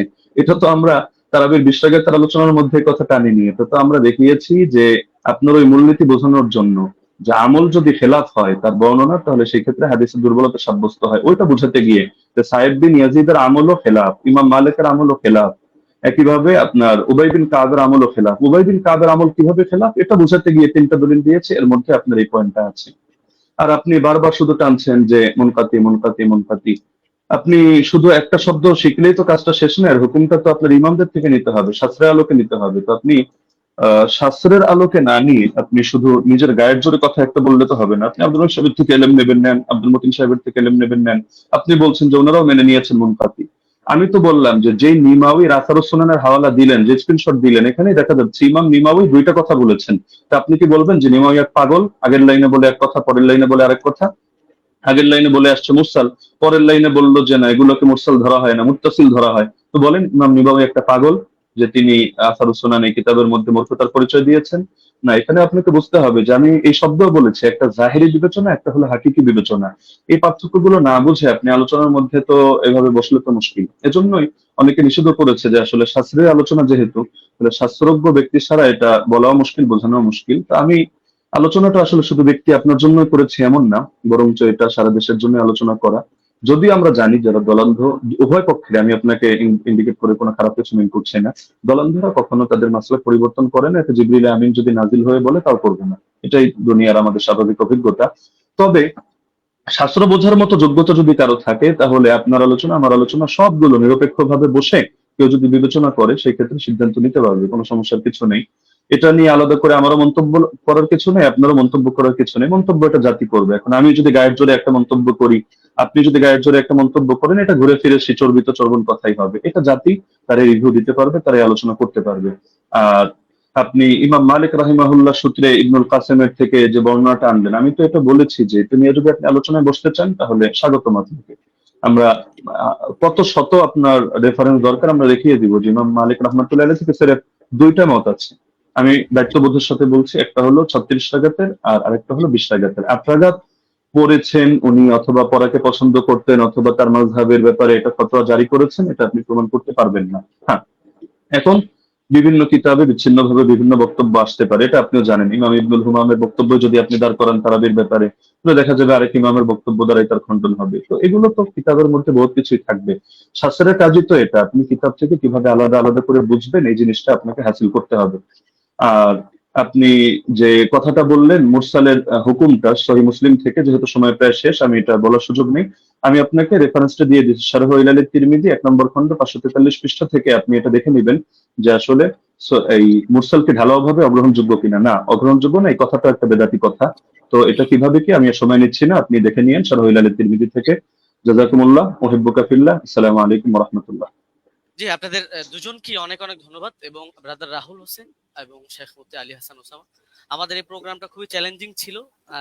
আলহামদুলিল্লাহ আমরা চেষ্টা করেছি প্রোগ্রামটি নিরপেক্ষভাবে পর্যালোচনা করার জন্য, পরিচালনা করার জন্য, এবং এই প্রোগ্রামটি আপনারা আমাকে সহযোগিতা করেছেন। দুজনেই খুব সুন্দর আলোচনা করেছেন, এবং যারাই আলোচনা শুনেছেন আমি বলবো যে আপনারা নিজেদের মধ্যে ফাসাদ না করে আপনারা অবশ্যই দলিল গুলোকে বিবেচনা করে আপনারা সেই অনুযায়ী আমল করবেন। এবং আজকে আমার প্রোগ্রাম পরিচালনার ক্ষেত্রে যারা আমাকে সহযোগিতা করেছে, আমার পরিচালনা কমিটি, আমাদের সাথে রয়েছেন সকলের সুপরিচিত শেখ মাহবুবুল আমিন ভাই, তিনি নাস্তিকদের সাথেও ডিবেট করেন, এবং আমার সাথে রয়েছেন আমাদের রিপোর্টার মোশাররফ হোসেন ভাই এবং শিহাব মির্জা ভাই সহ আরো কয়েকজন ছিলেন। সকলকে ধন্যবাদ জানাই, এবং সর্বোপরি আমি প্রোগ্রামটি শেষ করব, শুধু শেষ কথা বলবো যে আমরা সকলেই নিজেদের মধ্যে মতানৈক্যকে দ্বন্দ্ব হিসাবে না নিয়ে আমরা নিজেদের যে মতের পার্থক্য আছে সেটাকে সুন্দরভাবে বিবেচনা করে আমরা উগ্রতা না করে নিজেদের সুন্দর মন মানসিকতায় মেনে নিই। এ পর্যন্তই আমি বলবো, এবং শেষ করব। শেখ মুফতি আলী হাসান ওসামা হাফিজাহুল্লাহ এবং ব্রাদার রাহুল হোসেন হাফিজাহুল্লাহ, আপনাদের দুজনের জন্য অনেক অনেক শুভকামনা রইল। আপনারা ভালো থাকবেন, সুস্থ থাকবেন। এতক্ষণ পর্যন্ত দর্শক যারা আমাদেরকে দেখেছেন, সময় দিয়েছেন, আপনাদেরকেও অনেক অনেক ধন্যবাদ। আজকের মতো বিদায় নিচ্ছি। আসসালামু আলাইকুম ওয়া রাহমাতুল্লাহি ওয়া বারাকাতুহু। ওয়ালাইকুম আসসালাম।